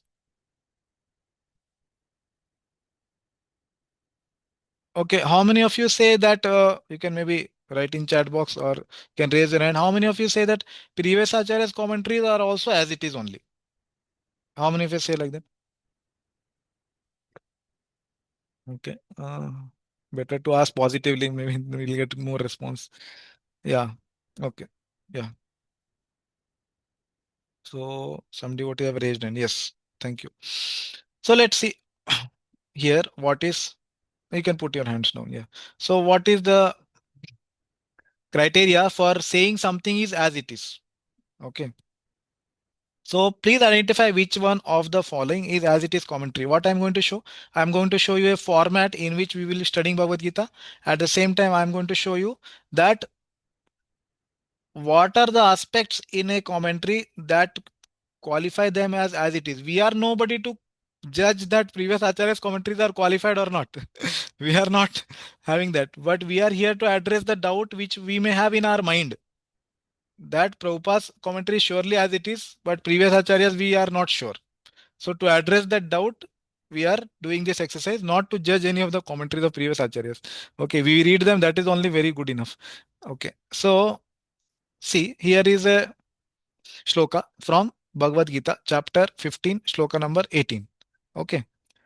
Yasmaksharam atitoham aksharaadapi chottamah ato asmi loke vedecha prathitah purushottamah. Okay, this is a shloka. Okay, so when we are having our discussion, that time we'll have also word to word meaning, but here I have just put the translation SVCT. Sorry, I have written in short. And yes, to give the credit, this coming section of the presentation is from His Grace Balram Shakti Prabhu's presentation. Okay, the same topic Bhagavad Gita as it is. So I have taken from Prabhuji. Yes, so here he is saying this translation of Srila Vishwanath Chakravarti Thakur. Okay, so wherever if you see this SVCT, so kindly understand that with all due respect to Vishwanath Chakravarti Thakur, we are writing as Srila Vishwanath Chakravarti Thakur, but some maybe we didn't have time, so we wrote it in short. Okay, so here the translation is there. Maybe somebody can read. Okay, this first one I will read it. Okay, so what is there here? Because I am superior to the jivas. And then there is a Sanskrit term in the brackets. So if you remember earlier, I told you there is a word called anvaya. Okay. Okay, anvaya. That is making a legible translation. So in English, the translation is done. And what we have done is we have taken the words from the shloka. Yashmat, Sharam, Atito is Atitaha, Aham here. So this translation refers to which part of the shloka? Why is it done? So that we can understand word meaning. And also while reading the purport, we will see that how actually these words are connected to the shloka. The Prabhupada purport or any Acharya purport, we will see that is exactly explanation of one or other word of the shloka actually. Sometimes we don't connect it and then we see, oh, Prabhupada is speaking the same point everywhere. We are not the body, we are soul, and he is speaking the same basic thing again and again. No, what is there in the shloka, that only he is telling, he is expanding on it. So he is saying, because I am superior to the jivas, yasmat charam atita aham. Krishna is saying about himself, I am atita, I am superior, I am transcendental, or I am above. To whom? The chara. Those who are the jivas, basically, those who are fallible. Yasmat, from them. To the Brahman and to the Purusha, known as Paramatma. And even the other forms of Bhagavan. Krishna is saying this, that I am above whom? Jivas, that is first. Then I am also above to the Brahman. Okay, I am not teaching this section. I am just showing that what Vishwanath Chakravarti Thakur is saying and what Prabhupada will say and what Baldev Vidyabhushan are saying are significantly same or different, that you have to decide. Brahman. Third is to the Purusha, known as Paramatma, the Shirodaksha Vishnu. And even to other forms of Bhagavan, like Narsimha, Vamana. All these forms of Bhagavan, I am superior, Krishna is saying. Aksharad, Apicha Uttama, even those who are not fallible, infallible, like the other forms of God.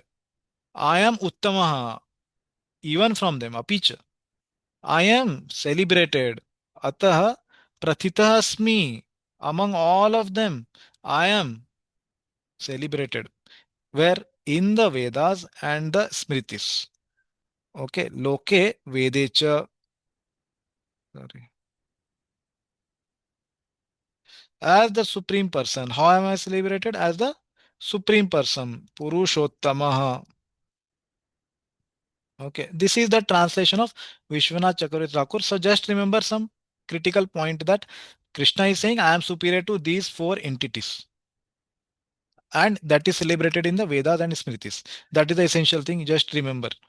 Now, we will see Srila Prabhupada and Baldev Vidyabhushan's translation to the same verse. Not a different verse, same verse. Okay, now you have to see whether it is same as the previous or it is different. That you have to say. Because I am superior to the conditioned, yasmat charam atita, conditioned means what we will see, and the liberated jivas, aksharada picha. Okay, so these are the conditioned jivas. First category, Krishna is saying they are fallible. I am atita, I am superior to them. And akshara, those which are infallible. Who are they? Liberated jivas. They are the nitya siddhas. Okay. Aksharadapi ucha uttamaha. I am celebrated. Atah prathita asmi. In the Vedas and Smritis, Loke Vedecha, as the Supreme Person, Purushottamaha. Okay. So now devotees can speak which parts of this translation are similar to Vishwanath Chakravarti Thakur's translation and which parts are different. Okay, this is where Krishna is saying, I am superior to the conditioned jivas, nitya baddhas, and I am also superior to nitya siddhas, the liberated jivas. Where it is mentioned? In the Vedas and the Smritis.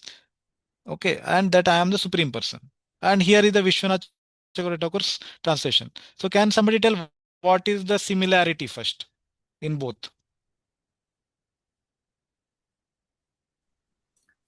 So these are In both, Yeah, Yeah. yeah. One do okay and speak. Yeah, Gayatri Mataji first. Yeah, in both the translation, Krishna is declaring himself as a supreme person, and it has been Very good. taken the reference from the Vedas and Smritis. Yes. It is there in the Vedas and Smritis. Very good. Anything else is equal or equivalent, same thing in both the translation? Anybody else want to say? Anything else is also, yes, Deepali Mataji. So in both the verses, Krishna is the superior to Jivas. Mm-hmm. There is little difference between first and second, but he is superior to them.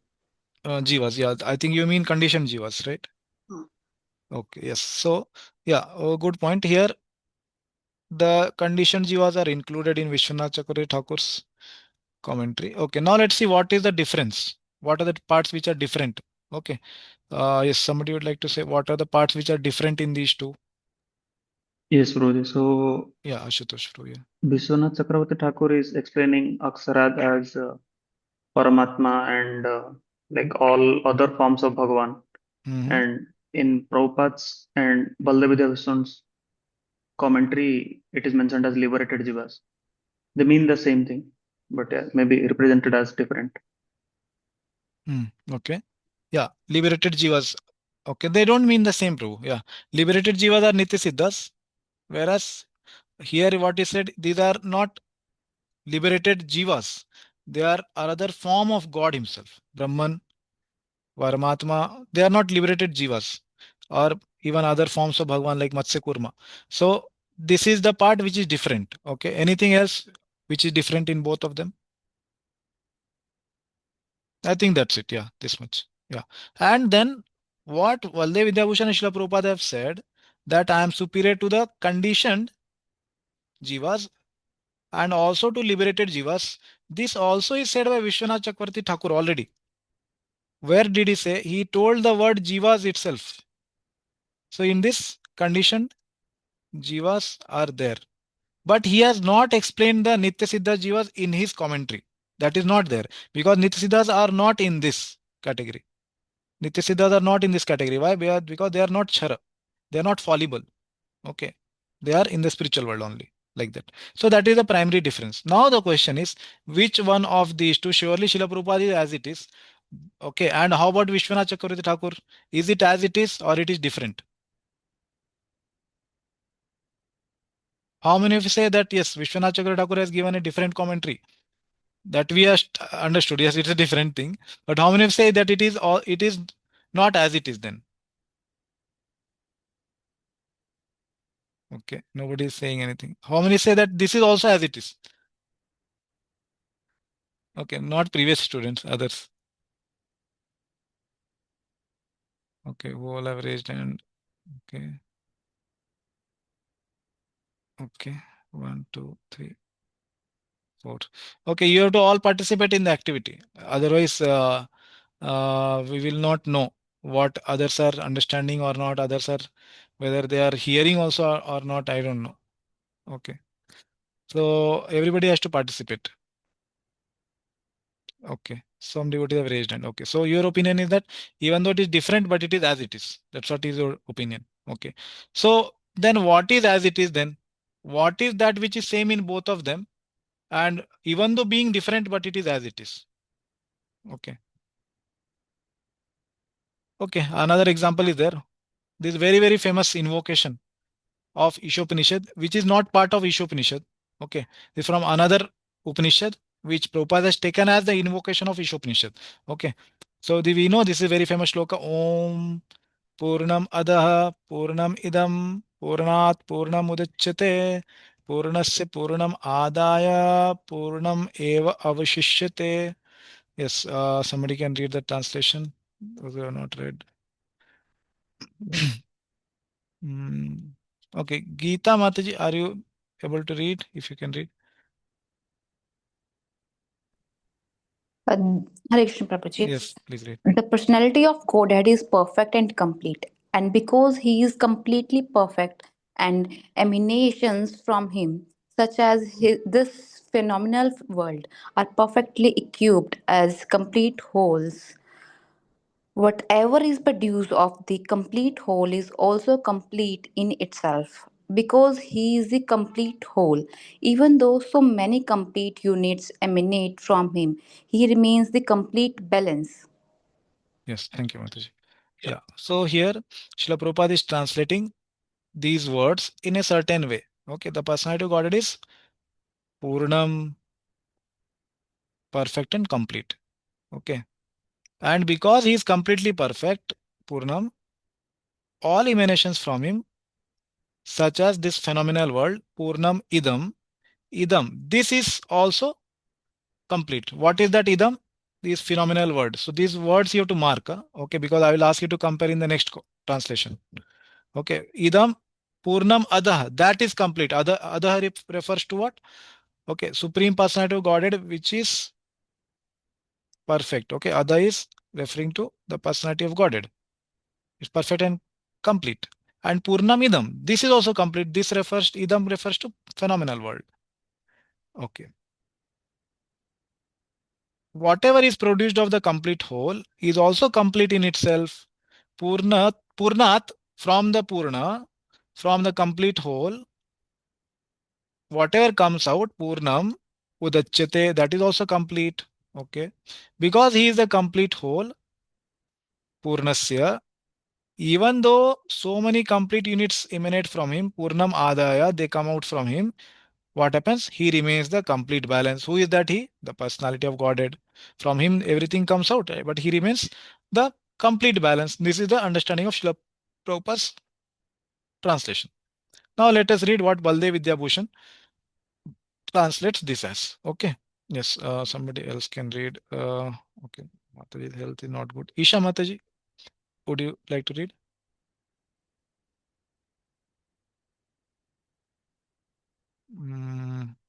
Okay. Chaitanya Prabhu. Yes, Chaitanya. Tejas, Yes, yes, sorry, yes. I was not able to unmute myself. Yeah, I no will problem. read Please it. read. Yeah. Yeah. The unmanifest Brahman is perfect. The manifested Brahman is perfect. Purna Hmm. idam. Hmm. From the unmanifest Brahman appears to manifest Brahman as various avatars. Purnat Purnam Udachyate. When the manifested forms emerge from the unmanifest Brahman, Purnasya Purnamadaya, the unmanifest Brahman remains. Purnameva Avashishyate. Yes, thank you, Mataji. Yeah. Thank you for sharing.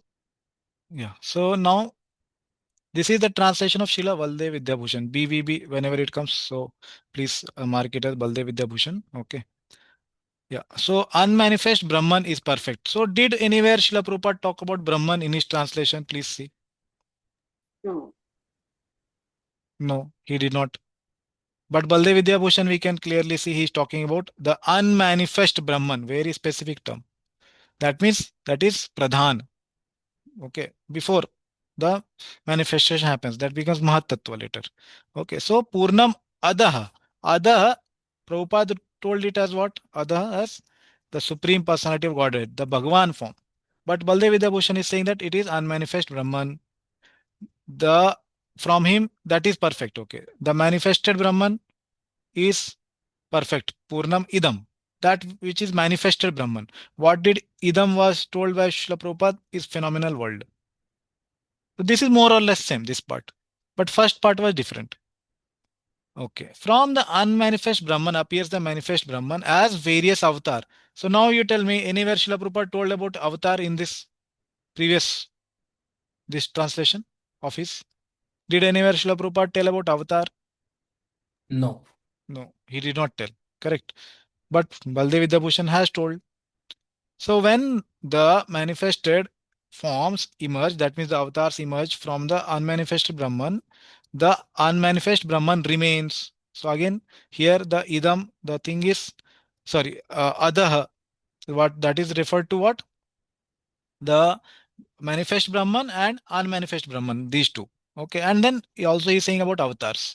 So significantly different from Srila Prabhupada translation. Correct.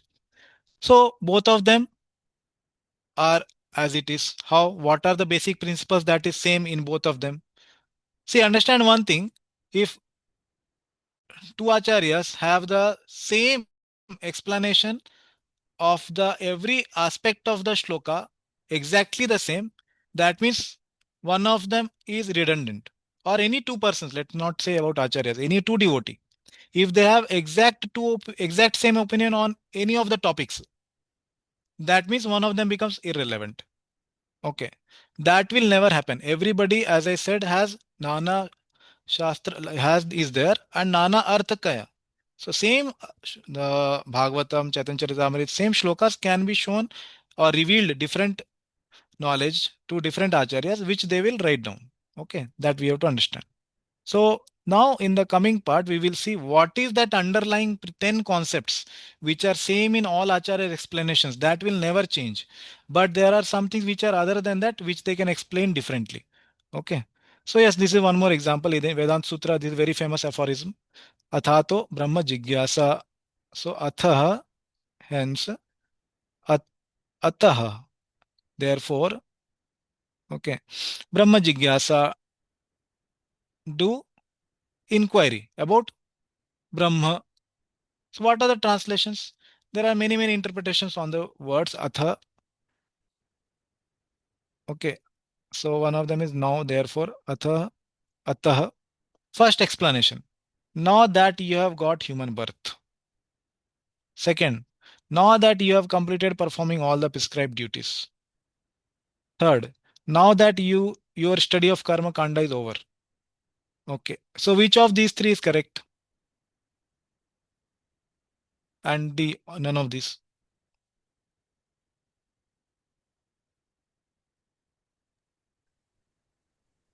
The first one, All Prabhu. of this, Prabhu.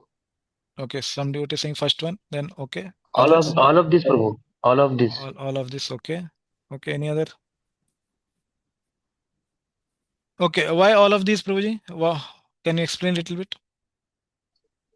Because we got the human birth, that is right. And Okay. also in human birth, we have to perform our prescribed duties also. Mm-hmm. And also we have completed our karma kand.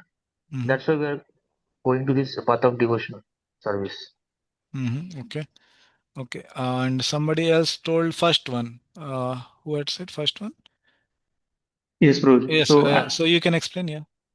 I had read in some purport, Prabhuji. I do not remember exactly, but Ah. explaining Atha Brahma Jigyasa, it was explained that because we have got this human form. Yeah. Most of the then places in Prabhupada book, actually, we read the first one.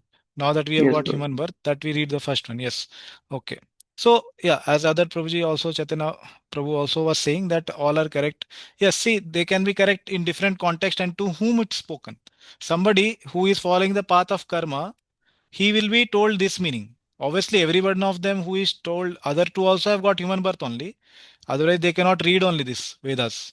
Athato Brahma Jigyasa. They cannot read in other forms. So they have also got human birth. Now, in the specific context to them, in the specific time, place, and circumstances, is a very important point. As I was saying earlier, every acharya is coming into a specific time and he has a particular context, he has a particular thing to be resolved, or he has a particular inspiration in the heart. That's what he is translating the shloka into a particular way. Okay, so that is the context here to somebody who has completed this. For them, this translation is correct. Now that you have completed performing all the prescribed duties, this is for somebody who has gone one level even more ahead. Okay, for them, this will be there. So in the particular context, their own acharya can translate it. Okay. So now my question is, now Bhagavad Gita we saw that there were two different meanings. Now one very simple question I have is that while Krishna was speaking, which meaning he had in his mind? Very simple question, very basic. Okay. When Krishna was speaking, which meaning he had in mind? Because we saw this 15.18, na? Very different translation, correct? The same words explained differently. Both are correct. Both are as it is. All of you told also. Not all, some devotee raised hand. Okay. Now my question is very simple question. Which meaning did Krishna have in his mind while he was speaking? Yes, Chaitanya Prabhu. Yeah. Prabhuji, according to me, Krishna has all the meanings. Oh. But as per the acharyas surrender to Krishna, Mhm. Krishna reveals them. So that is so commentary is like their realizations. Okay. So Okay. that's why meanings can be different. But Krishna has multiple meanings for the same shloka. Okay. Okay. So Because in as we are Leela following. also, In Leela also, Prabhuji, so Krishna does one Leela, but they have multiple meanings, multiple commentaries. So it Okay, is as okay. per the realization Let us just how stick to this realization verse. occurs. Yeah, Leela, we Hmm. will see later. Yeah, but here one verse we are discussing. So your opinion is that Krishna has these two meanings, both the meanings in his mind. Huh? Okay. Yes, yes. Yeah, and does Krishna have even more meanings which are not revealed till now? Yeah, Future, some devotees like you or others will reveal also. no, no, no, no, no, No, you don't want to reveal no. what Krishna is saying to you. So it, I'm not on that level, Prabhuji. So it like Okay, so when you reach for that level, pure devotees. yeah. Okay, they're not taking you as example. Sorry, just I'm trying to tell one principle from you. Yeah. So basically, you are saying you accept that Krishna has many more meanings still, Yeah, yeah. which have not No, come. still, not still. Whatever the meanings are there is already revealed. That much only Krishna That is had in my mind. Okay. After this, it may no. have, but it is not. It may be revealed. Means it is depending upon the realization. I feel Okay, these understood the commentaries. point. Yes, yes, Yeah. accepted. Yeah. Thank you very much. Yes. Anybody else? Yeah, Pratik Pro. Yeah. So, Prabhuji, according to my little intelligence, I think this second meaning given by Baldev Vidyabhushan is more Yeah. close to word meanings of the shloka. So, Okay. Okay. Yes. Okay. So why do you feel so? It's more close. because when here the discussion goes, the Ksharam is already Krishna explained previously that these are all the living entities, Hmm. and the avatar part we never all the so not avatar, the Brahman and the Bhagavan, that Hmm. yeah, Paramatma. So Hmm. these things the context maybe there is what I read, I remembered Hmm. that I think is not so much in the context. Maybe when Vishwanath Chakravarti Thakur Prabhupada, so when he was explaining, he would have explained the other previous verses like that. Hmm. He may have explained Paramatma and Bhagwan feature Hmm. already somewhere when he was discussing about Aksharat. But Hmm. sticking to word, I feel the second one is more closer. Okay, so that you are saying based on because you have not read other Yes. terminologies in that, and one reason you gave. Second, that your understanding of the word chara is more close to what Prabhupada is telling, right? Now, your Yes. understanding of the basically translation of this word. Yes. Yeah. Yes. So okay. So yeah, very good point. Yeah. So both the devotees of what you have said first, Prabhuji and Chaitanya Prabhu, and now what you said is quite close actually. But what one thing I would like to add is we don't have that much knowledge of Sanskrit, and we can always refer to a. There are always what you say authorized dictionaries, Sanskrit translations available. Okay. And these acharyas already we know they are Sanskrit scholars, and more than that, they are directly in Krishna's Leela. So as Prabhuji was saying, they get the revelations, right? So we cannot obviously tell about the Sanskrit words whether they are translating. And other part, as you said, also you have not heard so much. So if you go to the actually Vishwanath Jagadakar's the commentary of this chapter, he will explain everything in the same line in very logical way, the same terminologies. So actually, both the points what you mentioned, I just wanted to add this. Okay. Yeah. Anybody else want to add to this? Very interesting this point that you both brought out. Yes. Anybody else that Hare Krishna Prabhu. yes. Yeah, What Krishna had in his mind? Huh? That is the question you have to answer. Yeah. I think What is in Krishna. your mind? Yeah. Yes, Mati. Actually, both the translations, when we compared, I think everything like Krishna has everything has been covered by both the acharyas. Like so, that only Krishna has in his mind. Mm-hmm. Okay. Mm. Okay. Because somewhere like whenever we thought of the differences and the similarities, so what I understood is like it has been covered by both the acharyas. So Okay. it's there in the mind of Krishna. Both are there. Okay. That is your answer. Okay. Anybody else has a very what you say different opinion or something else? What do you think? Anybody else? Okay. Okay. So yes, this much we got. So now we will answer that in the last whatever time we have. Then another basic question I have is that what meaning did Arjuna understand when Krishna spoke? Did he understand what Vishwanath Chakravarti is translating, or did he understand the translation which was given by Prabhupada and Bhaktivedanta? That is my question. Which one he understood? And which one Sanjay understood? And which one Dhritarashtra understood? Because everything was spoken in shloka only. Nobody was translating there. And which one, the other four conversations which we had, Vaishampayan understood, what Janmeja understood, what Suta Goswami understood, and what the audience of Suta Goswami, the Naimisharanya rishis understood, what we are understanding. So let's just take to Arjuna now. Okay. That much if you can tell. That which meaning did he understand? He can understand one or multiple. That is what we are discussing. Yes, Deepali Mataji. Ruchi, I may be wrong, but Yeah. what my little observation is, Vidya Bhushan is mainly uh, he's commenting on Brahman concept, where with Srila Prabhupada he's quoting Krishna as Supreme Personality Godhead of Godhead. Okay. His main concept is he is person, Krishna is person. So as his Prabhupada said in Bhagavad Gita, his devotees accept Lord as person, not as a Brahman or not as a Paramatma, anything. So what I understand that Arjuna understood Krishna as person, which Srila Prabhupada and But Arjuna himself said, na, Param Brahma, Param Dhama. He is telling Krishna only as Brahma in one chapter. So why Krishna, why Arjuna will not understand as Brahma? He is saying, na, Param Brahma, Param Dhama, Pavitram Paramam Bhavan, like that. So what do you think about that? Why what is stopping him to understand that as Brahma? He is not Brahma.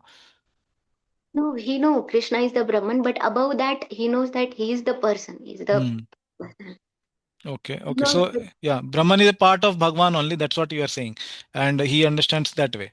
He understands. He is more like I think what you are saying is he is more in connection with the Bhagavan, the personality, rather than the impersonal form. That's what you are trying to say. Okay. Yes. Okay. Yes. Thank you.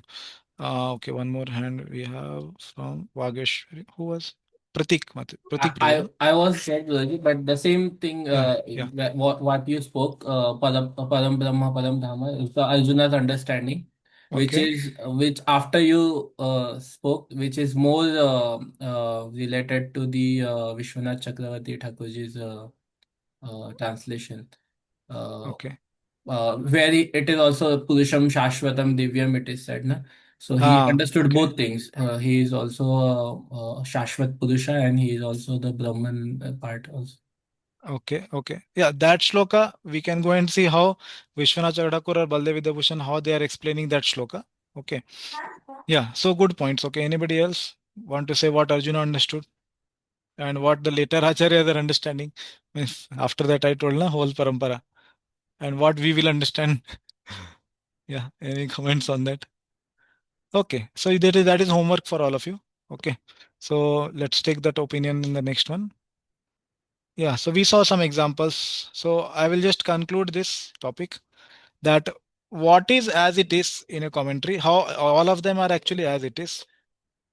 So what is as it is? What are the 10 basic principles which are not going to change in any Acharya's commentary? Okay. So every Acharya actually has a Apurvata. Okay. That is a unique way of presentation. Why their presentations are unique? As I said, Krishna Tulya Bhagavata Vibhu Sarvashraya Prati Shloke Prati Akshare Nana Arthakaya. Different meanings every shloka can have. And Krishna, when he is speaking, he surely has different meanings in his mind. And the devotees, as per his realization, he may understand different or he may understand more than one meaning. Okay. So every Acharya has an Apurvata or a specific style of writing. Okay, as I told you, as per time, place, and circumstance, Baldev Vidyabhushan had to write in a certain way to refute the propositions of Ramanandis. And then we will see some of them. So they give a specific emphasis based on the current socio-political and spiritual scenario at the same time, at that time. So every Acharya has a specific Sfurti or revelation given by Krishna. Okay. So, like for example, Baldev Vidyabhushan's commentary, we will see that there will be explanations like based on Sanisthita, Parinisthita, Nirapeksha, devotee, like that. These are the terminologies he will speak. And he is speaking in a way that is influenced by the Madhva and Ramanuja Sampradaya, because that's where his Diksha happened. Okay. Obviously he's taking Siksha in under Vishwanath Chakravarti Thakur. Yes. So that has also influence of Madhva and Ramanuja's commentaries. And these commentaries of Baldev Devotion, we will see as per time, place, and circumstance, they are more elaborate, technically sound refutations of Mayavad. And Sri Vaishnava's challenge, he has refuted in that. Okay, so therefore, a commentary which could compete with Ramanujacharya's commentary, Mayavad refutation, and so on, he has written. Vishwanath Chakravarti Thakur, what is his focus? His focus will be generally on the rasic commentaries, more on rasa. Sometimes he introduces concept of Radha and Krishna, even in the Bhagavad Gita commentaries. Very relatable to Gaudiya Vaishnavas. He has his own terminologies to explain Pradhani Bhut, Guni Bhut. Doesn't give elaborate and technical refutations of Mayavad because that was not needed at that time. Not that he doesn't know. He knew everything, but that was not needed. And what is the thing with Srila Prabhupada's purports? Absolute emphasis on his purports. Why? What is the scenario now? He understands fully and he has done as per the current situation. And absolute emphasis on devotional service also, we will see. Okay. You read Karma Yoga, Jnana Yoga, or Ashtanga Yoga, or any section. Prabhupada will speak only about the conclusion being devotional service. Okay, because he knows that Kali Yuga Jiva are like very, very, fickle in mind. What they will do, when they will do, only one page they will read. So in the introduction only he told the conclusion. Sarvadharman Parityaja. Okay. So maximum mileage in his books. 10,000 years. Okay. Yeah. So he is giving absolute emphasis on devotional service. Yeah. So he is giving the ultimate conclusion of our scriptures. That is what Bhakti Yoga is the highest. And okay. So what exactly is as it is? It's certainly not word for word meaning, right? We saw some are explaining Avatar, some are saying Brahman. And we did not see only one shloka. We saw Ishopanishad also, we saw others also, Vedanta Sutra also we saw. And we will see in many of the Bhagavad Gita verses also. So it is certainly not the way a verse is translated. That is also different. It is certainly not the way a particular purport is also written will be different as per the translation. That will be purport. Then what is as it is in all of, if all of these can be different, this is a question mark actually, can be different. So these are the 10 principles called Dashamula Tattva given by Srila Bhakti Vinod Thakur. Okay, so I will just take 5 more minutes. If somebody has anything pressing, then they can leave. And I will just complete this. So these are called the Amnaya Sutra, but this Bhakti Vinod Thakur has given. Okay, so the Vedic knowledge that is received through the system of Guru Parampara, disciplic succession, is known as Amnaya. So this is the first principle among the 10. That Vedic knowledge is the thing which is received through Guru Parampara, disciplic succession, the most authoritative and exhaustive wisdom. So this point is the first point, which all acharyas will accept that Vedas are the most important thing in the writings. Okay, there is nothing above them. That is the source of the writing. That is the reference. As I told, Shastra is the center of all. That is the first principle. Yeah. So this is the first one. And what is that Veda? That is known as Shruti and Smriti scriptures. For the example, the Shrimad Bhagavatam and the literatures we are reading. Okay. And then other 9 are also there. Okay. So the directly perceivable truths propounded and evidenced by the Praman are designated as a Prameya. Okay. Which are to be proved. Here called Prameya. Okay. To prove something. Okay. And then what is Pramana? Pramana is called proof. Like if you remember in 10th standard and all or later, you used to write what is to be proved and then proof. Then write, okay, these are two parallel lines in a triangle. This is what. So that's called proof and the thing to be proved, Pramana and Prameya. Okay. So the other 9 are there here as follows. Okay. So first, every Acharya's writing will have these 10 things. First was Vedas are the authority, center. Shastra is the center. Second, obviously the here 9 will come. So first here is Param Tattva. Shri Hari is the supreme absolute truth. No Acharya will say that this certain demigod is the supreme truth. Okay, every Acharya will say Lord Shri Krishna is the supreme absolute truth. Second, Sarva Shaktiman, Shri Hari is omnipotent. That everybody will accept. That he is Bhagavan, he is full of 6 opulences. Okay. Third, Akhar Rasamrita Sindhu, that Krishna is the shoreless ocean of unlimited nectarian mellows. All the rasas are there fully into him. Fourth point, Vibhinnam Sa Tattva, the entire range of liberated and conditioned jivas. Okay, so this is are Sri Hari's eternally separated parts and parcels and comprise his Jiva Shakti. This is the fourth point. Every Acharya will explain in his commentary or purports. Fifth, Baddha Jiva.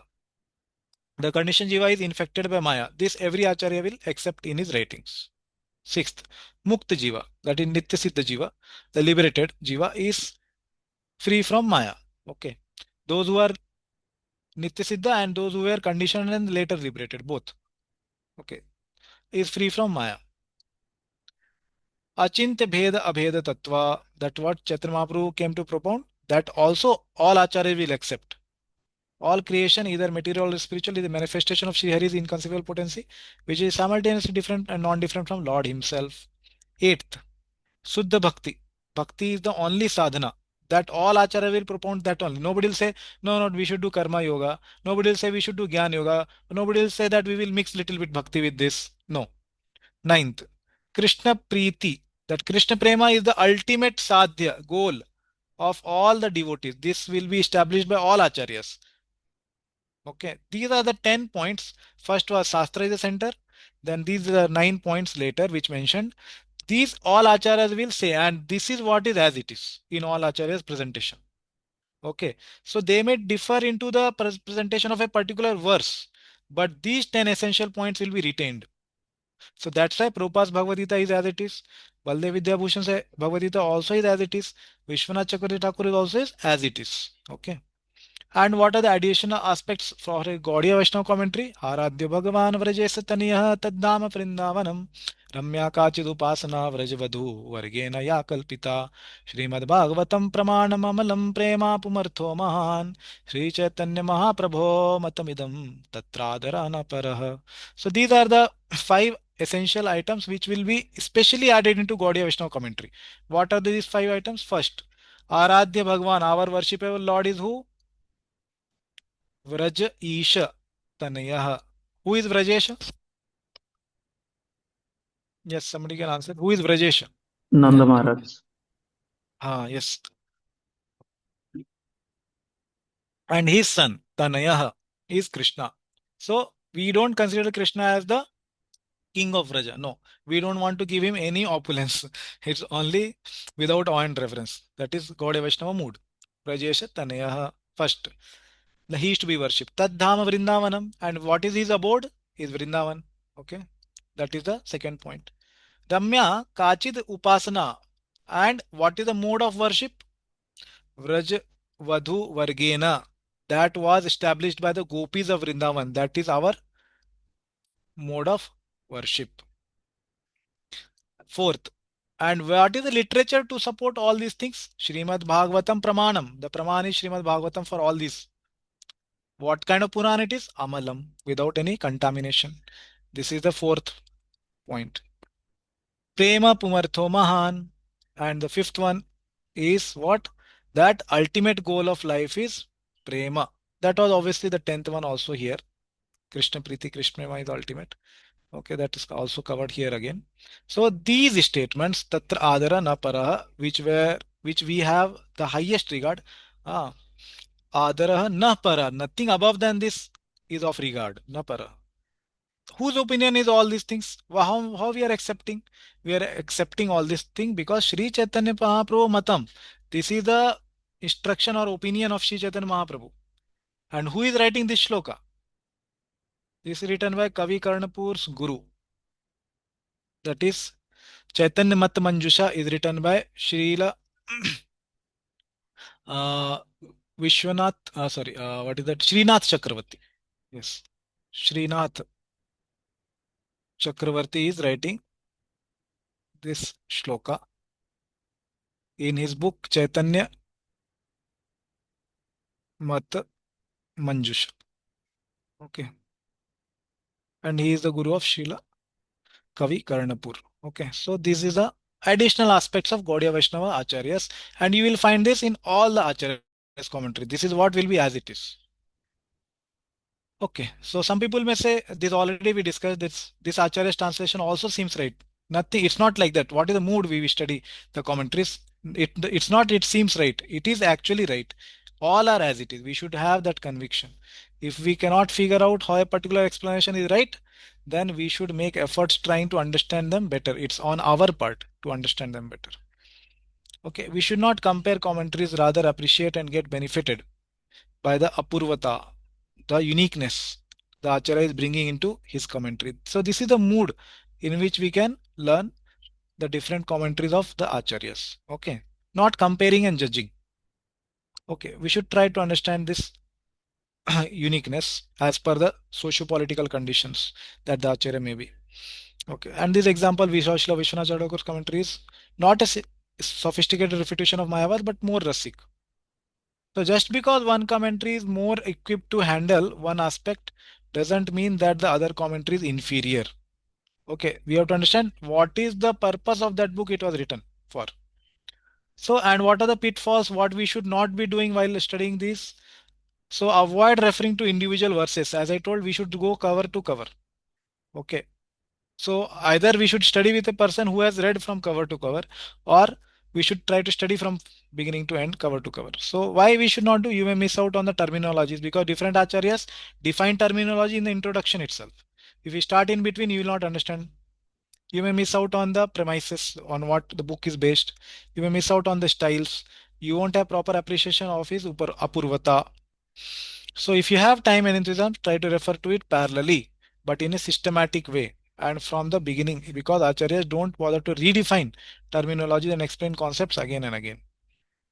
Okay, and what if we run into controversies? As Prabhupada said that different acharyas, there is no reason why two acharyas cannot have different opinions on a subject matter. There is a letter written to one devotee. I will show it later, maybe next class.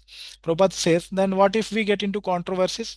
So that is very simple. That is explained by Srila Baldev Vidyabhushan in his commentary to the Lagu Bhagavatamrita. He says, Virodho Vakyayo Yatra, wherever there are Virodha Vakya, contradictory, apparently contradictory statements, Vakyayo Yatra, Virodha, there what we should do? Na apramanyam, na apramanyam. We should not say that this is not bona fide. Na apraman. Tadishyate. Yatha aviruddhata cha syat. Tatha artha kalpayate tayoho. So he is saying two contradictory statements in scriptures do not invalidate each other. Okay. Instead, one should find out a way by which the contradiction will be resolved. Okay. That is there in Lagu Bhagavatamrita commentary 5.327 by Baldev Vidyabhushan. And one Nyaya he explains there. I will just end with this. So he says there is Udit Anudit Hom Nyaya. This is explained by Hari Parshad Prabhu. So how he explains is that this one part of the Vedas they say that when the sun is rising, after the sun has risen, one should offer oblations to the demigods. Otherwise, the dogs of the demigods will eat and it will be spoiled. Other part of the Vedas they say that Anudita Homa. You should offer oblations before the sun rises. Otherwise, the demigods dogs will spoil it and they will.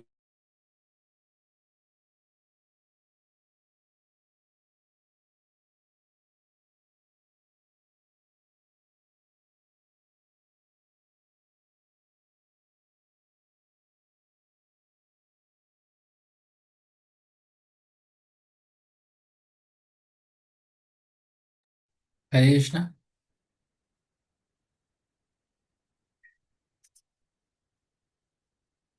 Raj, we are not able to hear you.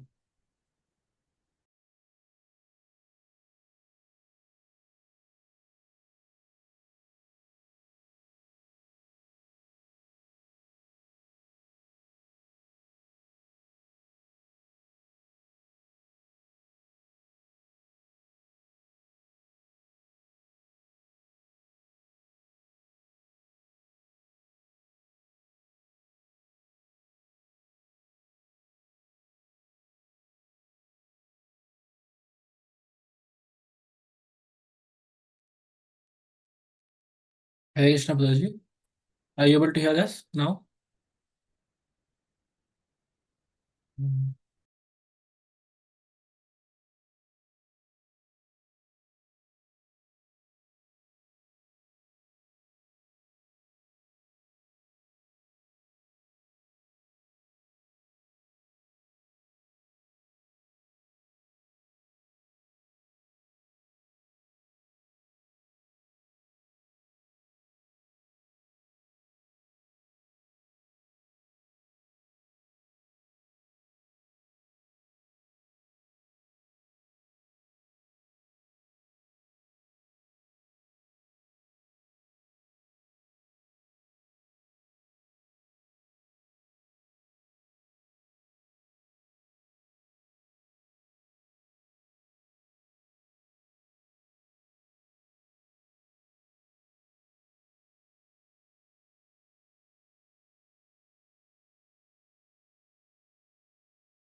Hare Um, Krishna. Yeah, Hare Krishna Mataji. I think Prabhuji had some internet issue. I dropped him a WhatsApp message. In meantime, I have one announcement. I have forwarded that Geet mark sheet. So many of you already reached out to me regarding some discrepancies. I request you all to go through that, and if there is anything missing, you can personally message me. I got three queries from devotees. I'll be passing those to BVRV team by end of today, maybe 5 o'clock. So if you can go through, and if you have any marks missing, then you can message me. Uh, Raghuji, I don't know whether he will be joining. Let me call him.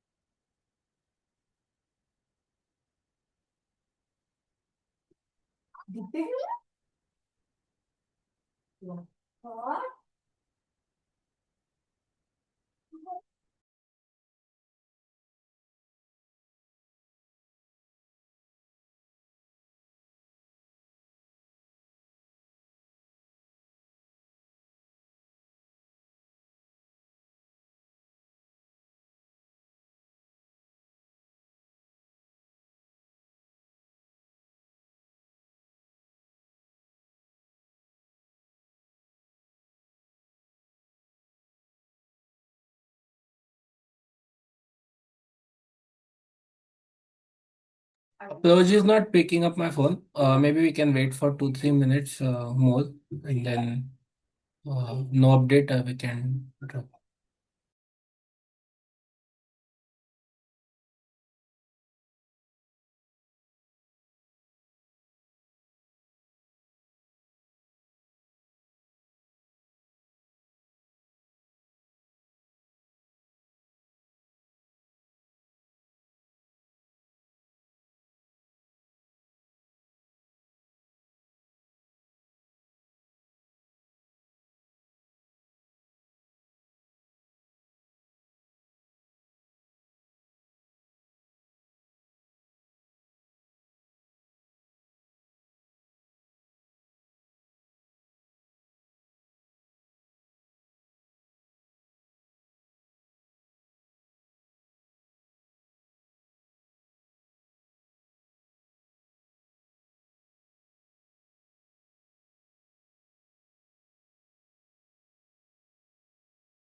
I think, yeah, I just got message from Prabhuji that we can drop. He will continue Okay.